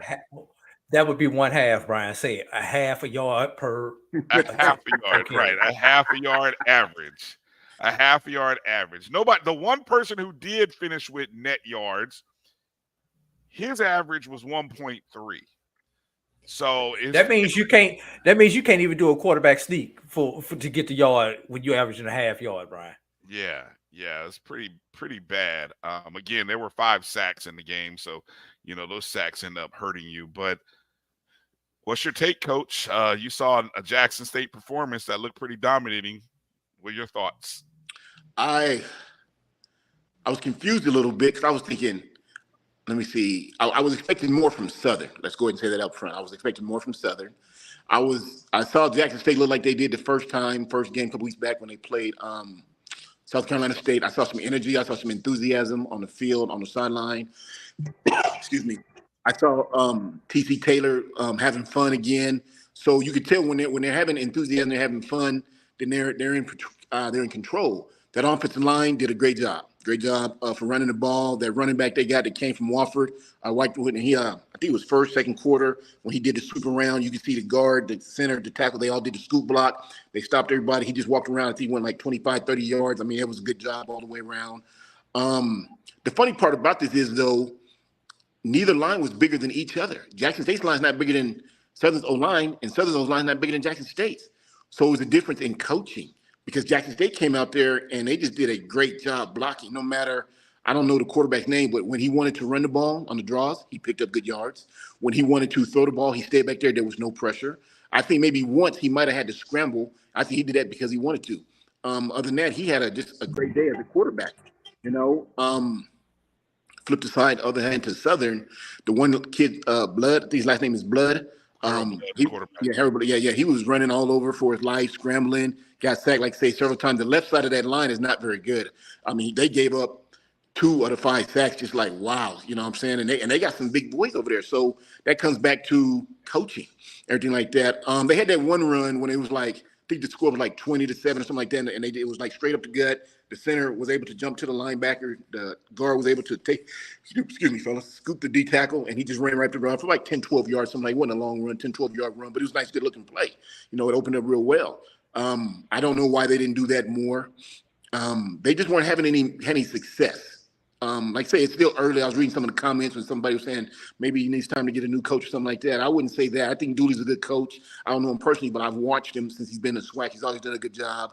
I think he's got to talk to his O-line coach, and I think he's got to talk to his O-lineman because I think the quarterback they got is pretty good. I really do. He can throw it. We saw that he completed a couple deep balls yesterday, so we know he's got an arm. He can move around. He can run. That's what you want from a modern-day quarterback. They got good running backs. But big fellas, if you're just going to be, like I said, with the South Carolina State game, you're just going to be big for no reason, and you really need to get out the way because, we still got 8 games to go. We still got a shot at this, but we can't keep playing like this. Back to Jackson State. They look good. I was impressed with them. Offense, defense, special teams. They look good. Once again, look like they were having fun. Against FAMU, I think they got hit in the mouth with that kick return. I think they took some of the air off them real quickly. And Coach Simmons, I think, like you said, he ran the ball a lot. That was something unusual. So he ran the ball a lot. So I think FAMU just jumped on them and kept punching them. Southern weren't able to jump on them like that because it was 0-0 for a while. And then it was like a 3, then a 10. So the game was kind of close before it started to, separate a little bit like that. But I think that Jackson State looked good. They looked like they knew what they were doing. They looked confident, and I was happy for T.C. Taylor because, like you say, now he's 2-1. With still a lot of time to go. Southern, not throwing in the towel on Southern. I'm not a Southern Jaguar fan or anything like that. I'm a Langston Lion. But I do believe that if they have a nice talk with their O-line coach and their O-lineman, they can get together because they got some big boys. And at times they did some things right. They wouldn't, those negative yards you were telling me about, I was scratching my head like, whoa, because I know I saw a lot of good runs, but like you said, those 5 sacks hurt. So if I'm a running back, I get 10, 12, 15 yards, and my quarterback gets sacked 15, then we start to minus and everything like that. So I think that's what happened there because he did get sacked way too many times. Mm-hmm. From the standpoint of, first 2 weeks of the season, first 2 games of the season, you're 0-2. And so I'm speaking as if Southern here. I'm not asking you to necessarily step into Coach Dooley's shoe, but just from the perspective of, hey, you're 0-2 offensively. You've only scored what is it, Drew? 3 touchdowns. You committed 5 turnovers the first week. Your quarterback got sacked 5 times this week. I mean, Southern Jaguar fans, I know them to be very passionate people, very much like Florida A&M folks. And I know if Rattler Nation had lost 2 games like this, folks would be standing on the bridge ready to throw some coaches over the bridge. So how does the Southern coaching staff fix what's ailing them right now? And I'm asking you to say, do you know, not that you know all that's ailing them, but from what you saw, what are some things that you're going into meetings, whether it be today, tomorrow, trying to adjust and fix for Southern? Oh, no, it's today. It's today. Oh, okay. Because it's today. Because, like you said, the Southern Jaguar fans are very passionate about who they are. They love their team. They love their school colors. They love Mumford Stadium. So, I'm pretty sure Dooley's getting some emails or, put somebody probably drove by and put a for sale sign in his front yard. It happens and everything like that. So you have to, even after yesterday's game, you get your coach together and say, fellas, we got to meet tomorrow. Tell your wife tomorrow morning from 10 till when I let you go, we're busy because we have to get this corrected. We shouldn't be 0-2. We are, but we shouldn't be. Good thing about it is, like you say, I've seen somebody say they haven't played a conference game yet, although they played 2 SWAC teams, so they still got time. No need to panic and just start, shaking just yet, but you do want to kind of look over your shoulder and say, whoa, because they still got a tough schedule ahead. And so you get your coach together today, and as the head coach, you show up early before everybody else, and you already have the films broke down from first to the second to the third to the fourth quarter, and you say, look, this is what we did wrong, because we didn't do nothing right, coach. And then you start pointing at coaches, starting with the O-line coach. I forgot they said they got, is it Willie, who's coaching? Is Willie Totten coaching Southern, or is he at Jackson State? He is at he's Southern. the quarterback's coach. So you got a quarterback coach. We know he's proven as an athlete, as a quarterback, and as a coach. So we know he's proven. Once again, I saw Blood do some good things. Poor kid was running for his life. He needs some room back there, but let's take it back up front. The big fellas, so it's not yelling and screaming or putting somebody in the headlock, but it's like, coach, hey, come on. We got to do better than this. So I need you to go talk to them. If I got to go talk to him, you know what I'm going to say.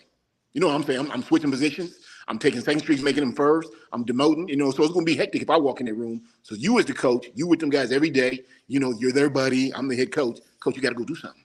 Coach, you got to do something. Because if this happens again, I got to take over, and we ain't having this no more. Now, quick question.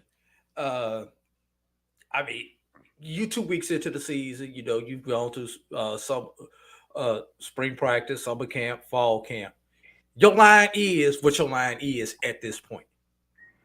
When do you maybe not necessarily ask the line to step up, but maybe change a little bit of what you're doing offensively, change your route tree so that you're running shorter routes so that your quarterback can get rid of the ball faster, throwing more screens and slips and bubbles? Or when do you start looking at going down that line if you realize that we can't fix this as far as the line in practice? Because if you're 250, you 250 this year. You're not gonna gain that extra weight and beef at this point in time in the season. That's something you have to work on in the off season with the strength.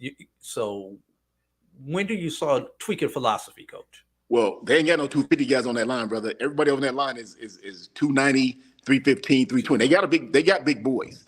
Okay. And they got, if I'm not mistaken, when I looked at that roster, they got 14 or 15 old linemen. So it ain't just that 5. So then that's when you start to go tell people like, hey, if you're not going to pick this up, I got other guys that want to play. Fellas don't want to play. And everybody like, yes, sir, coach, I do. So me and Drew, we may be buddies, but you the center and I'm the backup. But I'm saying, hey, man, I need that. You know what I'm saying? So coach is looking at me like, hey, Frost, you up next. Okay, move, Drew. So you start challenging each other. Once again, not screaming, yelling, pointing fingers, anything like that, because there's still a lot of time, but we got to fix this right now. And so once again, you go to the coach first. You don't just go to the player. You want to overlook the coach because, you pay him a salary to do his job. So you say, coach, I need you to do your job. I need you to do your job. But as a head coach, you also go talk to him. You give him like a little bit of speech like, fellas, hey, do I need to make some changes? Do I really need to make some changes? Because that was very unsatisfactory. We should not be 0-2. We're better than that. We're the Southern Jaguars. We're the Southern Jaguars. We got one of the best bands in the country, and we definitely got one of the best teams in the country. It's still early. So this time next week, if I'm not satisfied, I'm making changes, period. And then you walk out the room, and everybody look at each other. And like, they also have the best light show in the country right now. You're talking about this. I gotta see this light show that you're talking about. Now I gotta go back and watch the game now to see those. What did this happen after a score? When did it happen? Because Southern didn't score a whole heck of a lot. It started pregame, Brian. Pregame. Okay, it started pregame, and then it happened at the half when they brought the box out. All right. I'll be looking for it. I gotta go. That's back when everybody bring their phones out. It kind of looked like the Super Bowl. Everybody bring their phones out. It was all lit up. Yeah, like, okay, you had the light show because they got those new LEDs. They don't have the 20-minute lights like we got in a lot of our stadiums now. They got the instant lights. They change colors and everything. Hey, that's called big money. All right. So, Coach, have you looked ahead to week number 3 coming up? Yes, sir. Next week, I'm going to watch the Alabama A&M Southern game next Saturday on ESPN1. I downloaded ESPN1, so that's the game. That's the only game that it's showing next Saturday. So I'll be checking that one out. Yeah, it's funny you mentioned that. I was going to mention that. That's going to be the first conference game, I believe, for Southern and Alabama A&M, and I talk about a, dare I say, must win. Yeah, you can say that. I can say it. Yeah, but that's what it feels like. That's what it feels like. Especially after losing 2 games to SWAC opponents. SWAC East opponents. SWAC. Yeah, I guess so. Yeah, 2 SWAC East opponents. Well, now you're playing a 3rd SWAC East opponent. So but this is the one that counts. So Alabama A&M is 1-1, correct? Yeah, they whooped up on somebody this past. They beat Lane. Yeah, Lane. Lane. Yeah, Division II school. So that's a good recovery. All right, Coach, let people know how they can follow you on social media.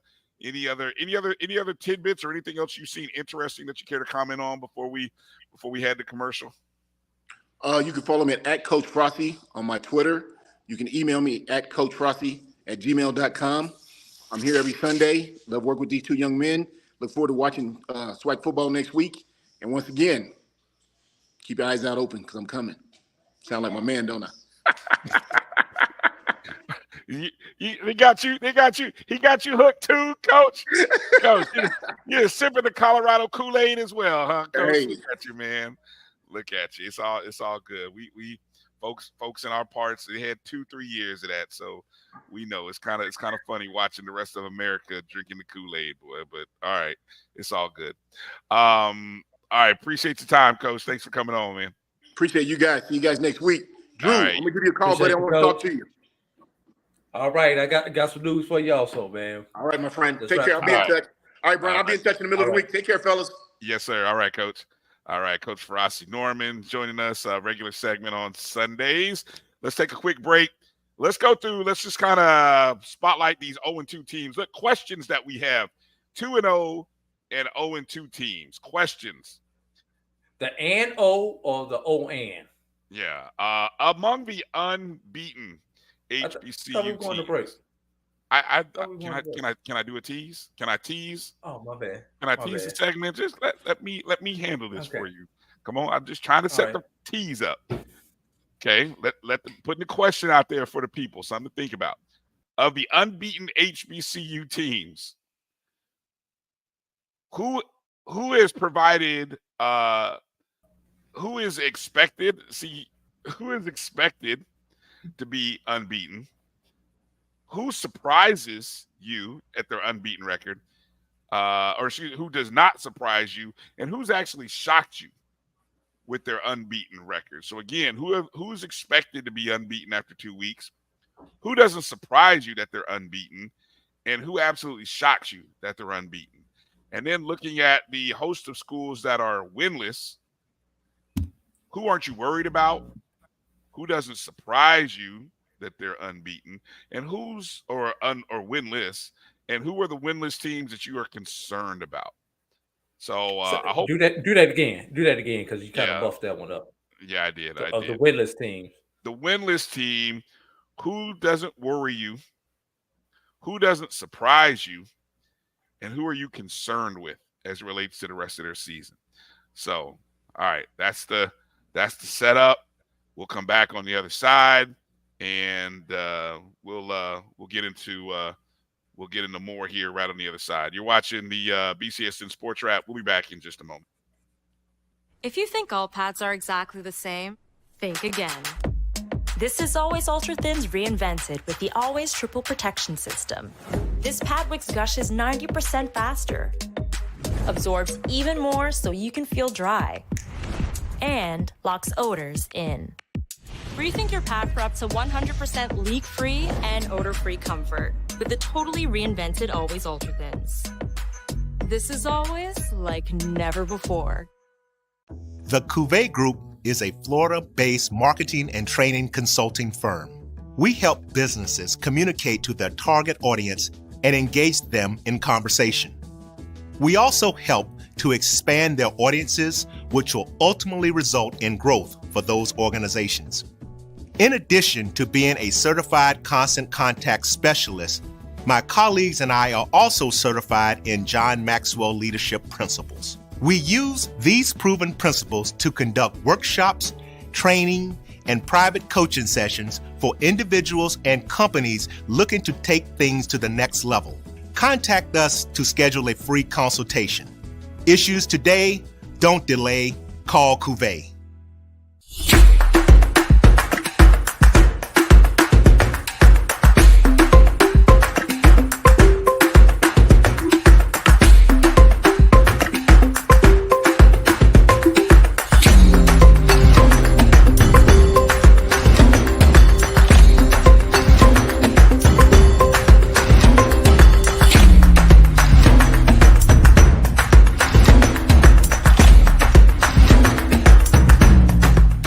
Looking for the latest information on Southern University sports, the Southwestern Athletic Conference, and HBCU athletics, there's only one place to go.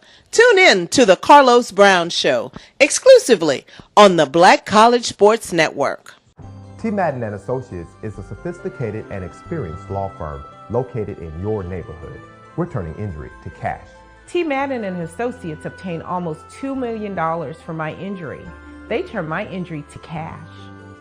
Now, we can't guarantee how much your injury is worth, but we've recovered millions for our clients. Call T. Madden and Associates at 833-PAID-123. That's 833-PAID-123.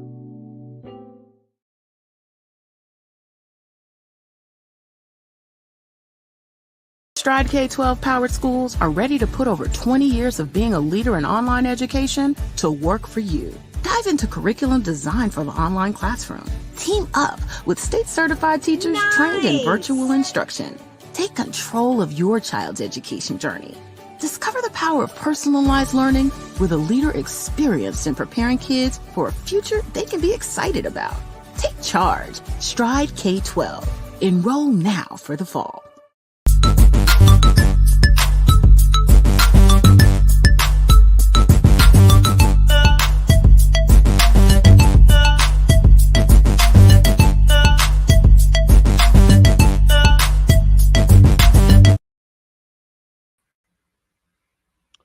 All right, welcome back to the BCSN Sports Wrap. Bryan and A.D. here. Thought you forgot my name. No, because I was trying to do two different things at the same time. So just trying to get all that squared away. All right, let's before I go into the questions that I teased, again, I want to remind everybody, appreciate you guys in the chats wherever you are. Hit those thumbs up, hit the thumbs up button, hit the like button, whatever stream you're watching. Share the show if you would. Let's just recap for a second the FCS versus FBS matchups from week 2. Obviously, as mentioned, you had Morgan State losing to Akron 24-21. You had FAMU losing to USF 38-24. South Carolina State lost to Georgia Tech 48-13. Dale State lost to Army 57-0. Texas Southern lost to Toledo 71-3. Grambling lost to LSU 72-10. Yowzer.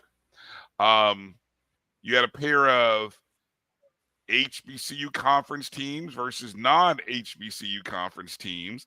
Alcorn State losing to Stephen F. Austin 38-10, and Prairie View losing to Abilene Christian 45-16. The D2 HBCU conferences versus the non-HBCU or the PWIs of the D2 level.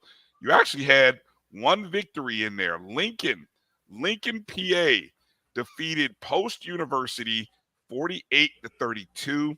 That was Lincoln's first non-HBCU non-conference win since 2015. So shout out to Lincoln, PA, the Lincoln Lions, on getting that win to improve to 1-1. Unfortunately, you had teams that had big weeks the week before. Bowie State lost to Davenport 24-19. Albany State played a good game against Valdosta State, but they lost it 21-16. Johnson C. Smith couldn't get their second in a row. They lost to Walsh of Ohio 14-9. Fayetteville State lost to Lenore Ryan 24-10. Bluefield State lost to Emory and Henry 37-14. Livingstone lost to Catawba 55-15. And Winston-Salem State drops to 0-2, lost to Ohio Dominican 26-14.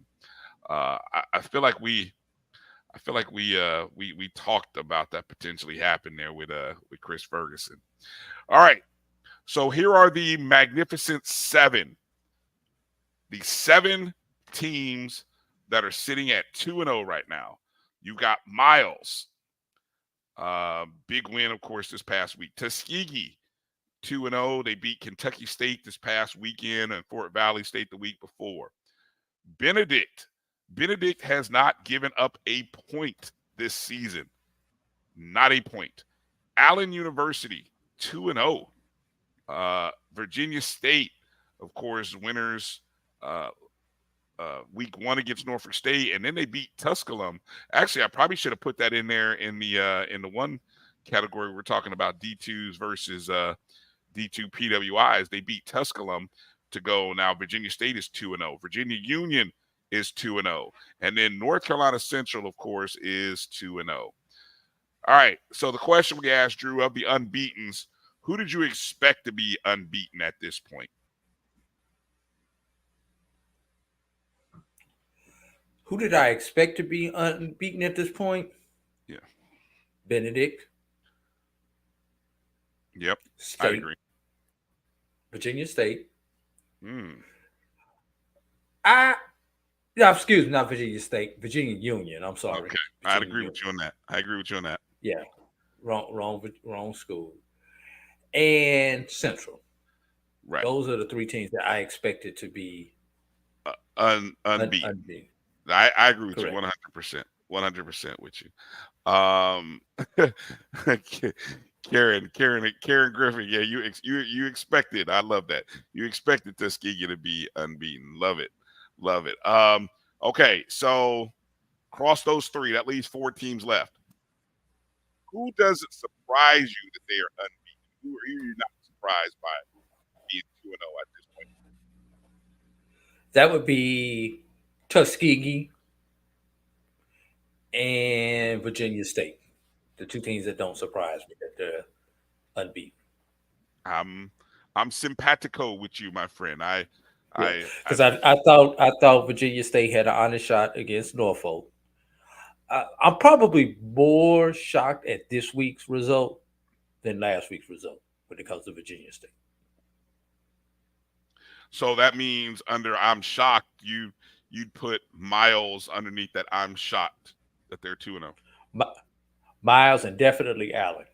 Mm-hmm. Allen, it would be a 4th category, Brian, as in WTF category. And that's a WTF in a good way. Okay. Yeah. Alan. Because let's be real. The win last week against Lane, yeah. I mean, they was 0-26-1 against Alabama State coming into that game. If you had Miles on the radar to beat Alabama State, and you are not a Miles alum, you're lying to me right now. A Miles alum or a fan, you are lying to me right now. Lies. Right. I got you. All right.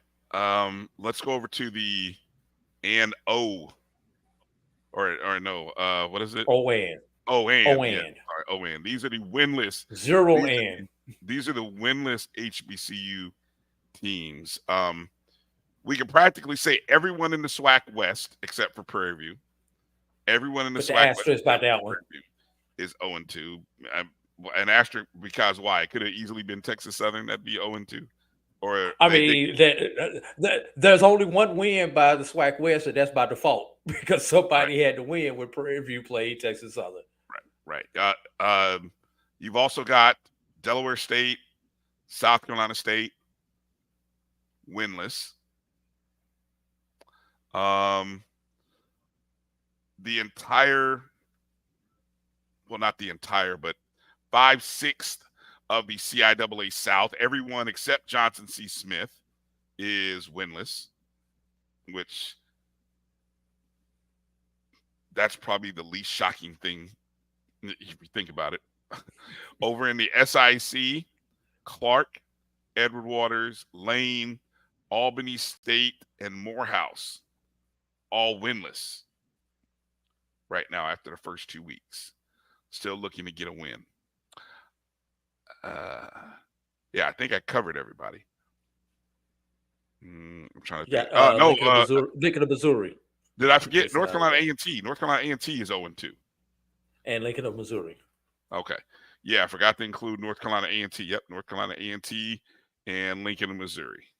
Gotcha. All right. So among that group of teams, who being and winless thus far, who doesn't worry you? Because they're either going to figure it out, get on the right track, or you still think there's chance for them to compete for a championship. Who doesn't worry you? I'm going to leave the elephants in the room for last, Brian. And notice I said plural, elephants. Okay. Who does not... I'm lost, but go ahead. Who does not worry me?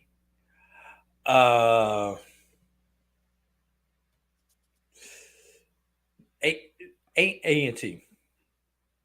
Really? A&T doesn't worry me. They are too. There's too much talent at North Carolina A&T for them not now. Will they win conference? No. But it's the first year in the CAA under a new coach. Takes time to get everything figured out. So A&T does not worry me. Can they get the 5 wins? That would worry me. Yeah. That would definitely worry me. South Carolina State doesn't worry me either. Why? South Carolina expectations. Not only that, but South Carolina State. This is par for the course for South Carolina State. When South Carolina State don't do anything out of conference, they go get all them checks, and then they're in contention when it comes to MEAC season. That's also the other one that doesn't worry me with this. Buddy Pugh's last season, he's not going to go out with an offer. So they're going to figure out. But right now, we said whoever lost the BX SWAC Challenge was in for a long month of September. That's why it doesn't worry me. This is par for the course. This is exactly what we expected for the loser of the BX SWAC Challenges, in this case, South Carolina State. Yeah. There'll be some schools waiting for the month of October to come around. Exactly. My teams that don't worry me, I just got two. I just got two. I'm going to go with Alcorn. I I didn't get to my elephants in the room. I'm sorry. Go ahead and finish yours, and I'll come back to my elephant. Yeah, Alcorn and Fayetteville State being 0-2 doesn't worry me, because I still think those two teams will be in the hunt, in the chase for a championship, by late October, early November. Yeah. Go back to my elephants in the room. Okay. Fayetteville does not worry me, because by default they are the best team in the CIAA South. Mm-hmm. Meaning that they're probably going to win that by default and have no more than one. They probably won't have a loss in the division. Right. That's within their half of it. They will lose some crossover games, but if they don't sweep through the southern portion of their schedule, that would shock me. Okay. Another elephant. Going to the SWAC.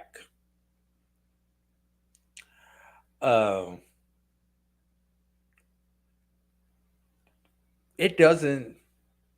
Alcorn doesn't worry me. Somebody has to win the West by default. Rules say we have to declare a SWAC West champion. You're doing that already. Yes, the rules say we have to declare a SWAC West champion. We have to declare. Here's the question. Uh-huh. Here's the question, Brian. Mm-hmm. Will it be parity or mediocrity that determines the SWAC West champion this year? I think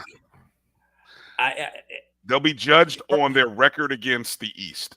That's how I think determine parity versus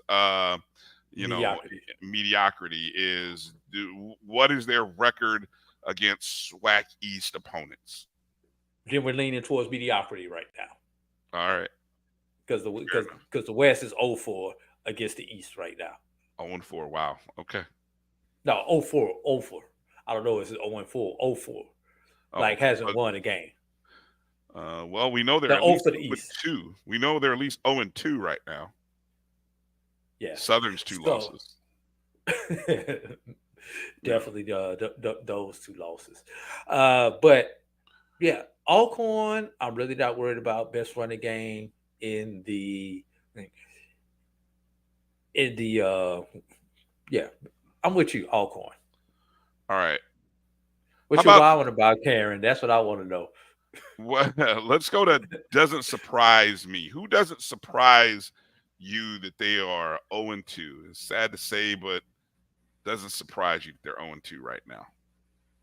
And of course, that could be for any reason. You don't have to. But go ahead. The rest of the CIAA South doesn't surprise me. Ding. I would agree with you on that. I would agree. I'm with you on that. Yep.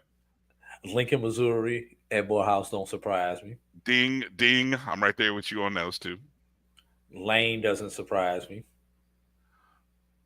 Okay. Miles and Alabama A&M, that doesn't surprise me. Well, hold on. What do you mean? We can't include Miles. The two losses are to Miles and Alabama A&M for Lane. Okay. That's why that doesn't surprise me. That's what you're talking about. Okay, I missed that. Yes. Okay. Yeah, that doesn't surprise me.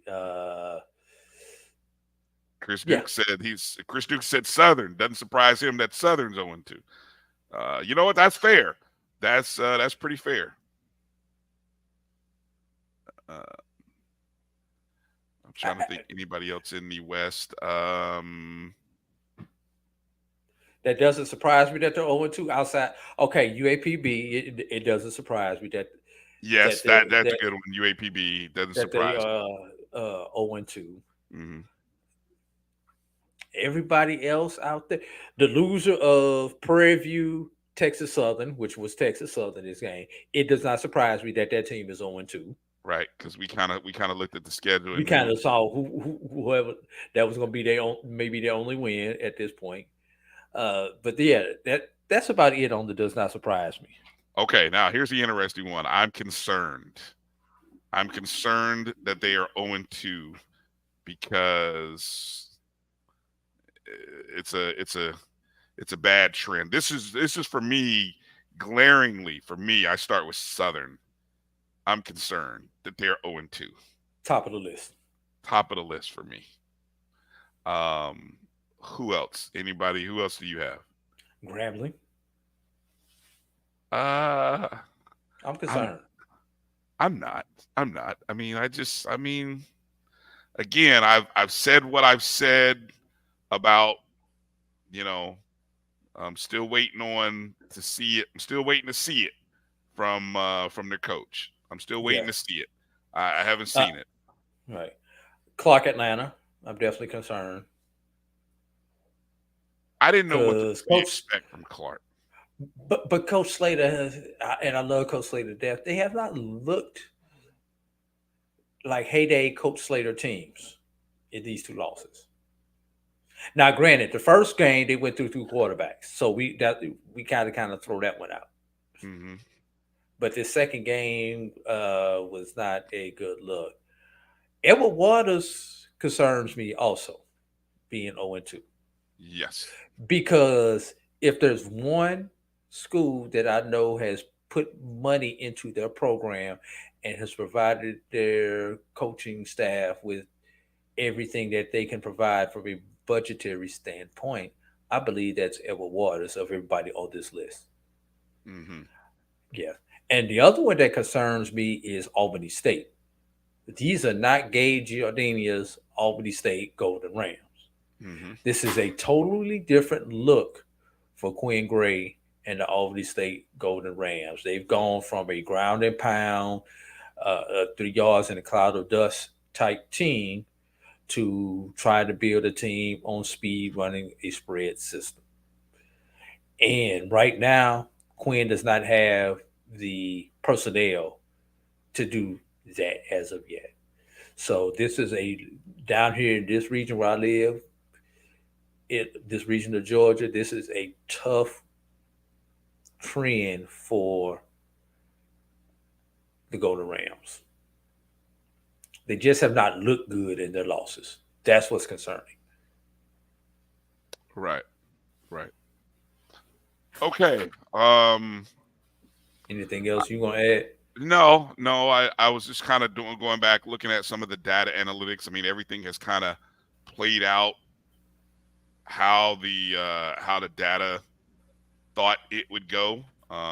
Teams who are either 2-1 or 1-1 are right where they should be. Like I said, other than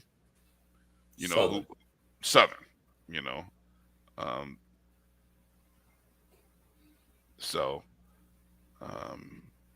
And yeah, even though, let's see, Prairie View's 2-1. Everyone else, anybody who lost, like for example, schools that lost week 1 turned around and covered games or won games that they were, supposed to win, the following week. So I think that's pretty interesting. Or they won and lost, for example, Hampton, by all metrics were supposed to be 2-0. They are 1-1. I mean, it's to be what it's to be. So Bryan, before we go into our pick segment, let's look at the and O teams and see what they're facing this week, Bryan. The and O. So that's the unbeaten. That's the unbeaten team. That's the unbeaten teams. Okay, yes. So the unbeaten teams. All right. So you give me the team and I'll tell you the opponent. Let's do it that way. Oh, okay. So we don't have to flip back and forth on the two I got you. All right. So we'll start with Miles. Miles unbeaten so far. What's Miles? Unbeaten Miles, where we know they're at Arkansas Pine Bluff this week. Right. We've talked about that. How about Tuskegee this week? Tuskegee has Central State. The Central State that upset Pacific Valley State, and that is at home for the Golden Tigers. Okay. That's not a Thursday game, is it? No. Okay. Bryan. Thursday game. Bryan, I'm going to say that again. Tuskegee is at home. How the hell is Tuskegee going to play a Thursday night game at home? I thought they had lights. Didn't they put up lights at Tuskegee? Brian, that's why we don't think on this show. Anyway, Benedict, unscored upon. Will someone score on Benedict this weekend? Who do they got? No, Brian. They have Lane this week. I'm going 3 in a row.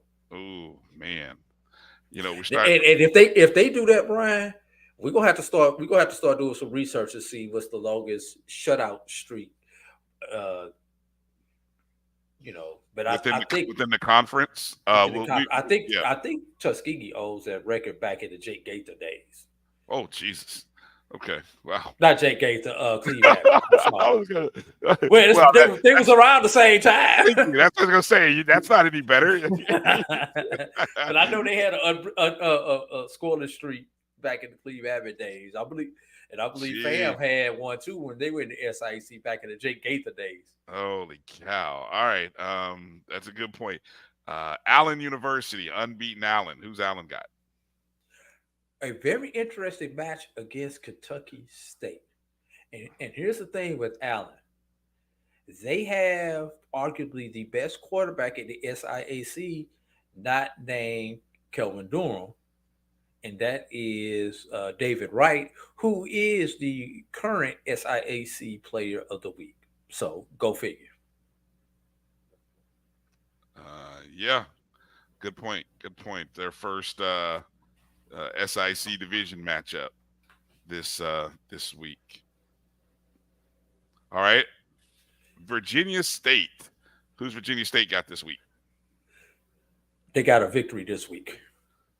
Bye week? They got St. Augustine. Ah, man. Jeez. St. Aug. Yeah, sorry about that, St. Aug. Virginia Union. Another dub. Livingstone. This is the crossover week, is it not? This is North versus South in the CIAA week, if I'm not mistaken. So that means yes, it's crossover for the first 3 weeks. Yikes! These are gonna be some tough weeks for the South. That's all I'm gonna say. The question is, will someone other than Johnson C. Smith win a game? I'm just saying. I'm putting that out there. And they've got Bluefield this week, so they don't have an easy one. No, they don't. No, they don't. And then, we already said Virginia State. We already said Virginia Union. How about North Carolina Central? I think I know this one. Oh, they got UCLA. Yeah. Yeah. Well, that would be the only one that we may lose off the list. Yeah. Although Joshua Sims has a lot of confidence that they can go out to Los Angeles and do a little something. So. Look, I had a lot of confidence watching my team. You should have heard the number of Rattlers that had confidence before that game, and then FAMU scored early on the opening drive, 7-0, and confidence was through the roof, and then the floor caved in, and then the floor caved in with one fumble, and the floor caved in. That's all it took. That's all it takes these days, folks. That's all it takes. Let's flip it and go through the OAN teams and see who they got. Who can get that dub? Oh, there's too many of them. There's too many of them. Okay. Way too many. My goodness. I mean, we're talking, how many teams are we talking here? Oh, yeah. I forgot. We got the whole West. Yeah, we got the whole South, too. And the whole South. Yeah, we got 5 teams from the CIAA South, 5 teams from the SWAC. That's 10. Plus at least 5 SIAC teams. That's 15. Man, come on, man. That's 18 teams. All I'm going to say is let Hugh not beat Florida Memorial this week. Hey, look. And Florida you know what? Memorial, one thing, Florida Memorial can put some points up. I'm glad you said that, because that's the game you talk about as, okay, it put it like this. S is going to be hot in Louisiana this weekend because Southern and Grambling's fan base got a lot to complain about, a lot to talk about. And I think it's a very real question that has to be asked. Who's most likely not to get a win this weekend in Louisiana? Who is most likely not to get a win? Now, I might be gassing up Florida Memorial. But again, this is a team that put up 700 yards of offense Again, in week 500 1. the next week, or 400 500 the next week. So I'm just saying, Grambling's defense maybe was supposed to be better, but they haven't shown me in 2 games. Yes, I know they were playing LSU, yada, yada, yada. But you haven't shown me even the week before that they can stop an offense that can move. So again,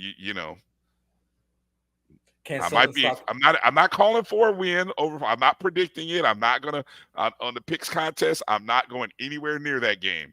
That's my level of trepidation that I have, is I'm not going anywhere near that game, because if an upset were to happen, guess who won't be surprised? I'm just saying. I'm not calling for it. I won't be surprised though. Is that a fair way of assessing that game? That is more than fair. I agree. I agree with that sentiment right there. If Graham doesn't win this week, all hell will break loose. And will people in Baton Rouge say the same thing? All right, let's recap our picks from last week.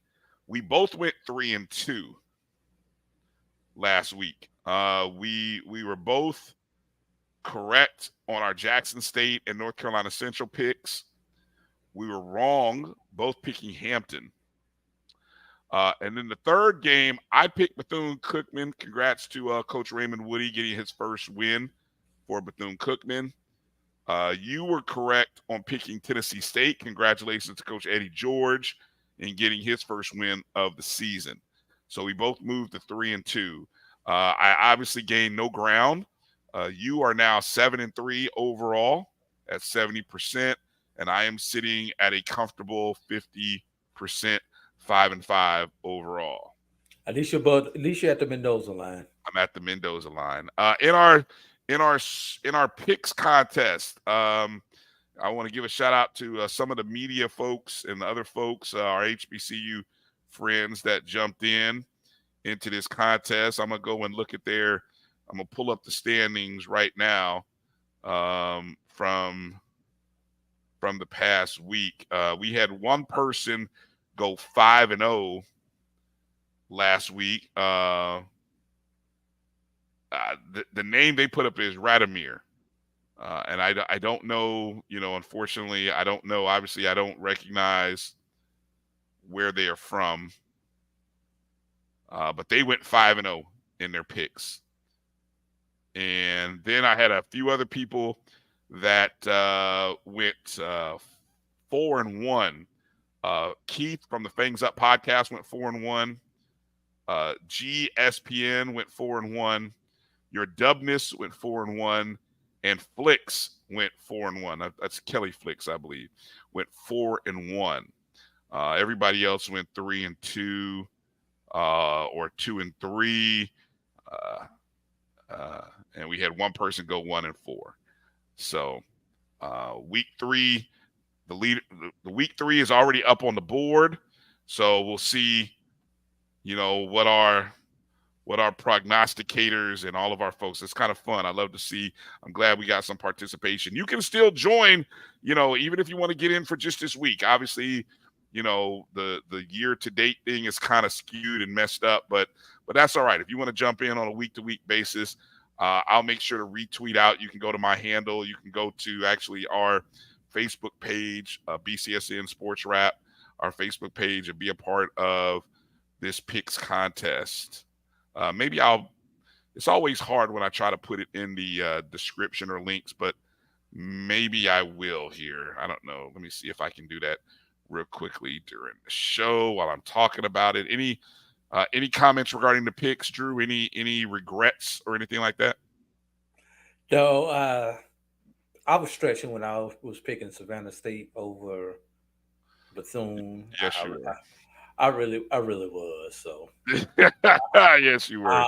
I own that one, but I had to take a gamble on something, because you can't get ahead if you're not willing to put some money. You got to put some money when you double down, Brian. Yeah. Yes, definitely, indeed.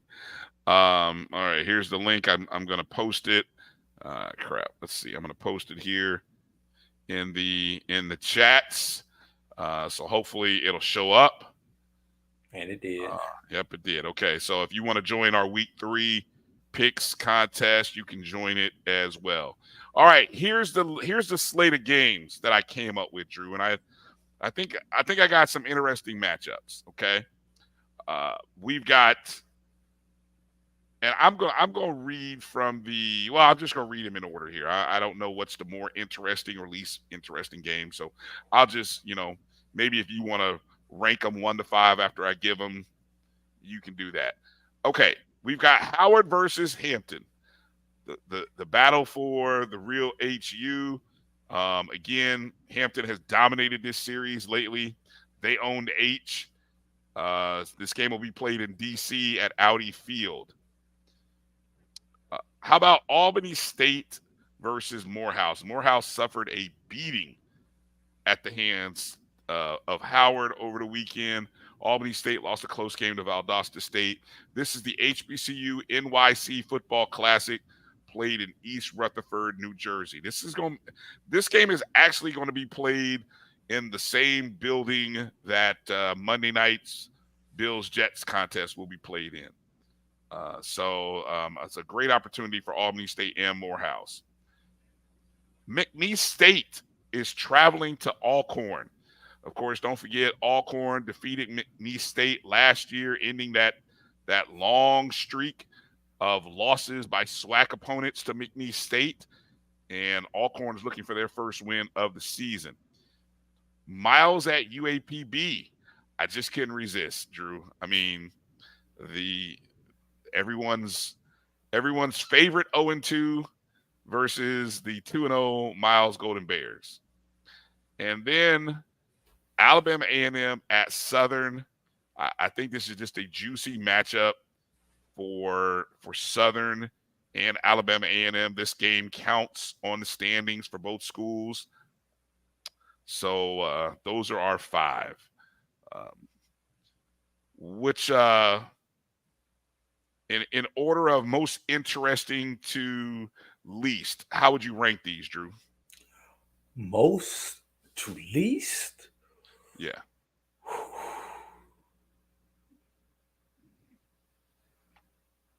I should have been marking while you were going through those. Or maybe just how about most? I won't ask you to give me ranking. Just okay. What's the most interesting one of the 5? I don't know about most. Let me just go through them quickly. Albany State Morehouse. Once again, someone has to win this game by default. By rule, someone has to win this game. Right. Wow. I think patience is abound in the Atlanta region. If Morehouse should lose this game, patience will run real thin down here in South Georgia should Albany State lose this game in NYC. And the reason I know that, I live in the Albany DMA. I get TV coverage from Albany where I live at.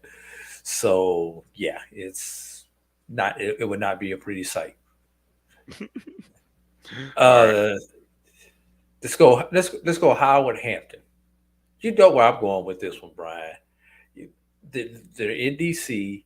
Howard is putting some respect on their name. They want some respect. They want their H back. So Howard, the tired of losing to Hampton. The loss is gone as the HBCU killers, hopefully, after that loss to Norfolk in the Battle of the Bay. Let's see if the trend continues at Audi Field. The only thing I hate about that is that game is not at Green Stadium, because I think that's just a game that needs to be at home and home series. I really do. Okay. That's 3 of them. I'm missing the other. Oh, Alabama A&M and Southern. Let's be real, Brian. The Southern fan base is already up in arms right now at Dooley. Let Dooley lose this game. I would not want to be. Actually, I am looking forward to next Saturday's Carlos Brown show. That's all I'm going to say. Oh, yeah. I'm looking forward to hear what Carlos has to say on this one. And it's going to be really interesting when you think about it, because we've got Carlos going to be breaking down Southern and Charles Edmond, who hopefully will have time before he does the McNeese game to break that game down. Now, y'all think McNeese don't remember that Alcorn won this game the last time they played? Y'all really think that? Yeah, given all the wins they've gotten over SWAC schools over the last decade. Yeah. You really think that? Although my heart is with Alcorn in this game, realistically, I mean, you have to think McNeese is going to pull this game out. Sorry, Kelvin. I had to say it. Kelvin Carter, friend of the program, had to say it. Hold on. So is that all five? Did I catch all five? I think you did. You did. Okay. You left off Miles UAPB. Miles UAPB. I've already said where I'm going with that one, Brian. Yeah. Okay. I'm definitely going with Miles. All right. So let me write down. Let me record your picks for. So these are our picks. Yeah. Well, unless there's another game that you would like to be on the board for consideration. Is there another game that you would like to put up instead of these five? The only other game I want you that I think should be considered is that Allen Kentucky State game. I really think that one needs to be. Kentucky State's 0-2, right? I think Kentucky State is 0-2. I'm not 1-1. They are 1-1. Yeah, they beat Clark. They lost to Tuskegee. Oh yeah. I don't put it like this. On the level of Division II versus Division II opponent, do you think it's better than Albany State and Morehouse? That would be the switch. I would say if we're going to take them out, Albany State Morehouse is a sexier game. Allen Kentucky State is a more functional game. As Karen Griffin calls it, it's the other bougie classic. Yeah, I think Allen and Kentucky State is a more functional game, whereas Albany State Morehouse is the sexy game. I'll let you make the call. You are the 2-game leader right now. So if you want to switch out Albany State and Morehouse and put in Allen, where's that game at? Is it at Allen? It's at Allen. Yes, it's at Allen. All right. So you make the call. Are we switching it or not? Let's let's come to that one last. Let's do the rest of the games. Oh, Jesus. I got to think about it. I really have to think about it. No, what the hell? What the hell? I'm going out on a limb since I got the lead. I'm going with that game, and I'm picking Allen in that game. All right. So Kentucky State at Allen. I got to give my boy Josh Cox, athletic director at Allen. Got to give him some love. Make him one of the spotlight games of the week. How about that? All right. You're picking Allen. I would, not just because, but I would probably pick Allen too. They're going to be at home. I don't have any reason to pick Kentucky State. Not traveling on the road. Yeah, I would stick to Allen. And again, not just because you picked it, but yeah. Okay. So let's go to the other 4 games then. Howard Hampton. Who are you going with? The team that starts with H. Well, that's only Hampton. That's only Hampton because Howard doesn't own that H anymore when they play these 2 teams. No, I'm actually going with the Bison in this one. I think my mind would have been different last week. It would have. Well, it had Hampton won against Norfolk State, I might be thinking different. But I'm going to stick to Hampton because looking at the numbers again, Drew, they still outrushed, outgained, outperformed Norfolk State. They should have won that game. Obviously, turnovers matter. That'll prevent you from winning a ball game. So so with that said, I'm not going to be all enamored by Howard beating up on Morehouse 65 to whatever they beat up on them. What was the final score of that game, by the way? I'm looking for it. A million to yeah, it was a lot to just a little. Put it like that. It Yeah. was a lot to a little. So yeah, I'll go with oh, hold on, I got it pulled up right here.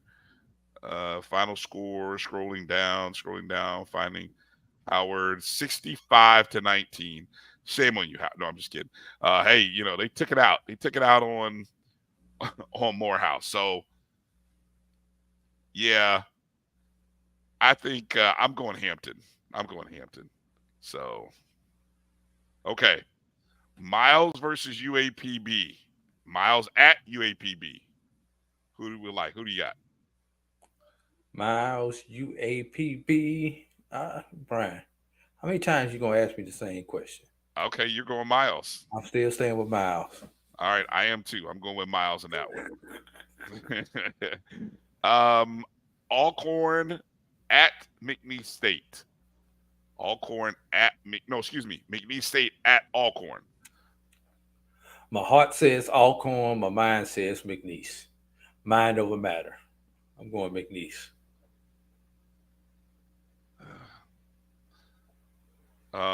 This is one of those. I won some games last week because I'd listened to reason and didn't rule with my heart. But I'm going with Alcorn. I'm going with Alcorn this week. You're going with heart. I'm going with heart. They haven't won a game yet. There's too much belief that I have in Alcorn this season. So I'm going Alcorn. All right, that leaves us with Alabama A&M traveling to Southern.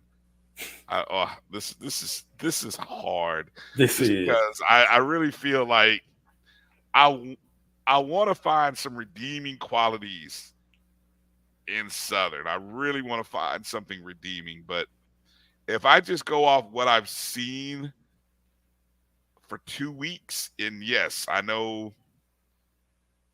you know, Alabama A&M played what, an FBS 1 week, Division II the next week. Now they're ready for their first conference game. I'm going to Alabama A&M. I'm just gonna say it. I'm gonna go with Alabama A&M. I think, damn, tough spot for Southern to be in, but I hate to do it to you. Who do you like? I like Alabama A&M. You know, Alabama A&M is a team that looks like they're committed to the run this year. Got 20 rushing first downs versus 13 passing first downs on the season. They've averaged over 200 yards on the ground this particular season, while averaging only about $140 in the air. That run game, I think, is going to be Southern's Achilles heel. So I got to go with Alabama A&M in this game, Bryan. All right. Just to recap, we are simpatico in our love of Miles getting another big win, D2 over Division I at UAPB. We are simpatico in taking Allen at home against Kentucky State. We are simpatico in that Alabama A&M travels to Southern, and Southern loses their second consecutive home game. Ooh, that just sounds odd to think and say that. Especially when they have 6 of them. Yeah, yes. Do you think it'll sell just as many tickets as it did against Jackson State? They had 22. They had a sellout, just under 23. Are you serious? Are you saying no? No, of course not. No offense. Jackson State bought a majority of those people down there. You know, Alabama A&M doesn't travel like that. They travel, but they don't travel like that. They don't travel like that. Okay.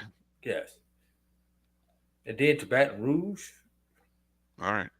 So then the two games that we are opposite on, and of course I'm down 2 games, so this is an opportunity here for me to either get tied up or even fall further behind, depending upon what happens. It's the Hampton Howard game the battle for the real HU. Drew thinks Howard can regain and get their H back. And I continue to say that the Pirates will continue to loot the city of DC and everything that is good about Howard University. They will take it all. And then the other game that we're opposite against is Alcorn and McNeese State. That game being played at Alcorn. I'm going with the home Braves. Drew is going with McNeese State. Boo. The non-HBCU conference team, as we will now affectionately refer to them as. All right. Anything that you want to add, Drew? Anything that we left off, didn't make mention here in tonight's show? No, I think we about covered it all there, Brian. I have to go back and look at my chat and see if there was anything that was in the news this week that we kind of forgot about. Yes, there was one thing that I wanted to bring up. Well, hold on. Before you mention it, give you a chance to mention that. I want to remind people about joining the JBN membership on YouTube. That's youtube.com/MyJBN online/join. You can help support the Black College Sports Network. And, we really look forward to building on this. The membership and the support is great. So we have 3 different levels that you can join and be a part of the JBN experience. And we continue to try to add more shows, more content, more features, and things like that. So take some time and consider joining MyJBN online/join, youtube.com. All right, Drew, what did you want to add? You saw we had this in our group chat. The Florida Beach Bowl. Okay. Yep, I knew that. I knew you'd talk about that. Yes. It is supposed to pit the SIAC against the CIAA.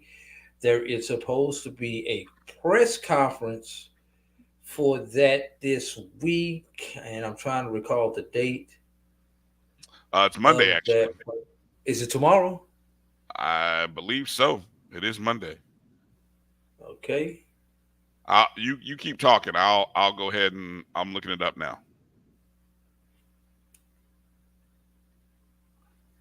All right, but yeah, it's supposed to pit the CIAA versus the SIAC, and I'm going to try to tune into their press conference because I've got some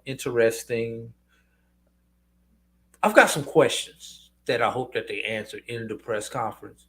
But if they're unable to answer it in the press conference, I am hoping that we can get someone on one of our shows here on the Black College Sports Network so that we can get some answers to those particular questions.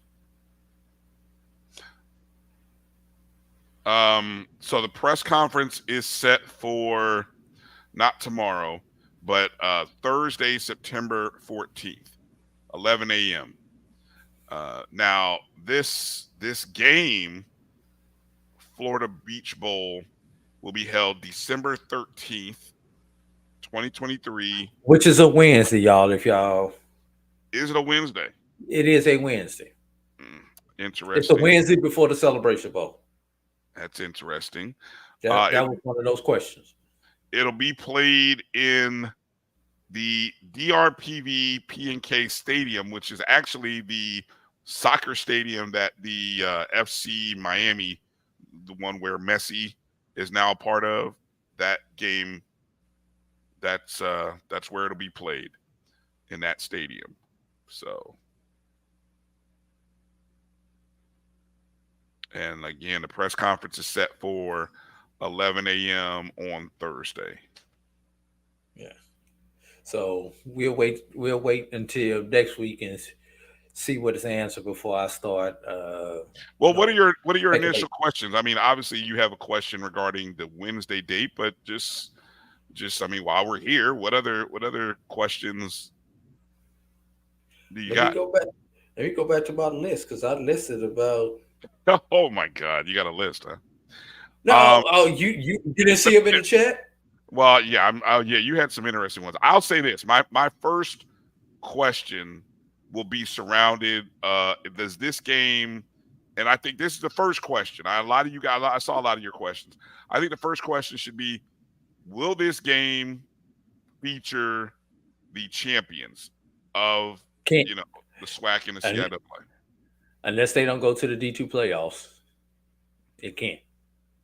Cannot. Yes. Even So not you even look at- an exemption. You're looking at runner-ups to start with.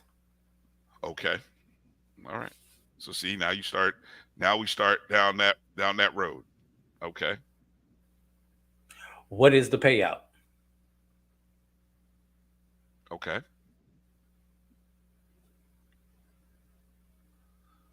We're always concerned about the payout. It's always interesting. Well, that's the thing. Division II bowl game. Let's remember I mean, that. the Division II bowl game. That's just the Pioneer Bowl. What are payouts? Let me ask this: what are payouts when what did Miles make coming to Alabama State? I mean, I'm not privy to those type of numbers, but that would be interesting. Would the payout be like a classic type payout? Let me rephrase that, Brian. Is there a payout, or is it just expenses covered? Okay. Here's the thing: December 13th, post finals at most institutions, or during finals at some institutions, will the bands be traveling? Yeah, that's a good question. Who wants to travel? Now who wants to travel? You're talking the SIAC, who only has one team based in Florida. Everybody else, you got Georgia, Alabama, Tennessee, and further north for their fan base. Then you got the SIAC, who we know is in Carolina, Virginia, into Pennsylvania. Carolina, Virginia, into Pennsylvania. There's no natural fan base in these areas. I don't know whose alumni associations is in the Miami, Fort Lauderdale area that they could possibly tap into to try to get some attendance at these games, because you're going to have to tap into somebody's HBCU alumni association in order to fill up the stands. Or is this going to be is this going to be like a typical Wednesday bowl that we see during bowl season, where you've got 2,000 fans and 1,500 of those fans had free tickets? Well, and if I'm not mistaken, this is happened. The date of it is before the ESPN event schedule. The bowl season starts with the Celebration Bowl that Saturday. Yeah. According to what I know.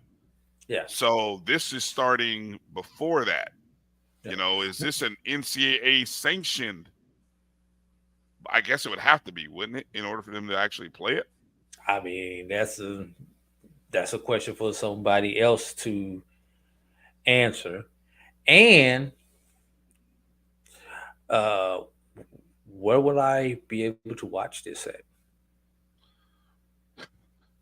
I think where you'll be able to watch it is the I hate to say that's the least important question. I think there's so many others that take precedent over it, but yeah, but Brian, where I'm able to watch it at may be answer part of that one question with the payouts. Yeah. Because depending on which platform it is, may determine if there's a payout. Is this game going to be buried on ESPN3? Is it going to be on HBCU Go? Is it going to be on somebody else's network? Is it, Lord forbid, is it going to be on Flow Sports? You know what? And as Mr. Campbell, that's a great point you bring up. I am conditioned through watching ESPN Bowls to believe that is the start of bowl season. But you're right. That is something that ESPN came up with. So yeah, it could, if this event is whenever it's going to be, if they've got all these other, it may be flow sports, as you mentioned, or it could be HBCU Go. It could be who right now it doesn't appear to be Black College Sports Network because I don't think no one's talked with us about it. But yeah, I mean it. Yeah, I gotta. Yeah. I have to rethink the narrative. My final question: what are the two conferences' involvement in this? And I got the conference office. Let me go back for a second. You talked about school being if I recall, usually most schools are out by the first week of December. So I don't think that date falls within the, hey, we're still in school calendar. But you know who is still in school during that time, Ryan? Student athletes. What do you do 9 to 5? And when do you start your Christmas break? Christmas week. So if my child is playing in this bowl, or I just want to go to this bowl, I'm not traveling on December 13th to a bowl game where my children have school, especially during that time, because depending on your school's calendar, you may be entering some type of final or midterm or type exam time that you get right before Christmas holidays also, plus the little Christmas parties that you have at school. And I'm talking about on the elementary and secondary level. So, it's not a family-friendly date. That's what I'm getting at with that. I get you. I don't disagree with you. Good point.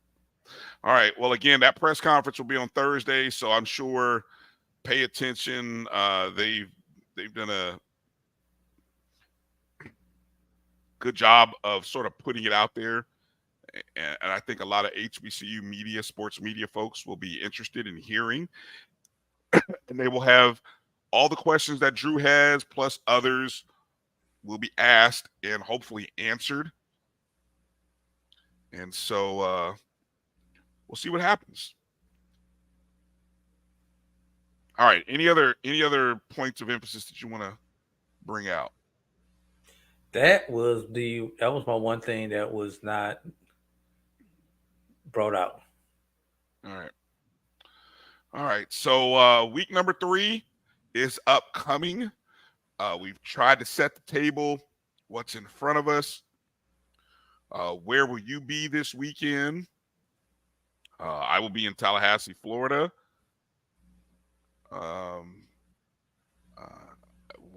Drew, do you know where you'll be? Where will you be? You got a game this weekend? Actually, I have some games, but I had a death in the family, so I don't know if I'm going to be traveling back to St. Louis for a memorial service, which is scheduled for Friday, 11 o'clock. My Aunt Darlene passed away last week, so I haven't figured out the logistics on if I'm going to make that trip and yada yada yada. And I'll be honest with you, I found out about the arrangements just like this weekend. So if I was flying up, I need to fly up on Thursday. Considering I found out this weekend, you know how much a flight costs when you get it under a week. Everybody on this podcast knows about when it comes to flight, and the 12-hour drive from where I live at back to my hometown. Brian, these are the FAMU days. Yeah, not a fun road trip. It's not a fun road trip, especially if you wind up doing it by yourself. So, there's a lot of different things that go into it. Do I pay this expense of trying to get a last minute flight, or hope that the prices drop between here and about Tuesday? Do I gas the car? Do I gas the car up? Oh, before I gas the car up, let's be real. I got to service the car first to make sure that I got new shoes and oil change and yada yada yada yada yada, all that stuff. Or do I rent a car? All that stuff. I got to figure out over the next 24 hours or so before I make that decision on whether I'm going to go up or just attend via Zoom. Mm-hmm. Well, my condolences to you and your family on your loss. So, all right. Well, we'll sort through the week. I want to encourage everybody to. Thanks to everybody for the condolences. And we want to encourage everybody to come onto the Black College Sports Network through the course of the week. Check out our shows. Tuesday, it'll be Dr. Cavill's Inside the HBCU Sports Lab. On Wednesday, it'll be the ONG Strike Zone. Dr. Cavill will be back on Thursday. Make sure you're subscribed at MyBCSN1 on Facebook, Twitter, and Instagram. And if you would, check out the BCSN Pod Zone as well on Spotify, Amazon Music, Google and Apple Podcasts. Everywhere that you listen and download podcasts, you can check out the BCSN Pod Zone, all of our shows in podcast format. So that's going to do it for tonight's show. Thank you to everybody. If you haven't hit the thumbs up button yet, please do so on your way out. You guys have a great start to your week. Hopefully your team won. Hopefully your team is at least 1-1. And if they're 0-2, keep hope alive. Season's not over yet. Season's not over yet. It might be close, but it's not over yet. Fight the power. Fight the power. All right, that's going to do it for the show. Thank you to everybody for being a part of it. For Drew, I'm Bryan. Everybody. Peace out. You guys be safe. God bless. Travel light. Peace. Yes, sir. But you stay hard.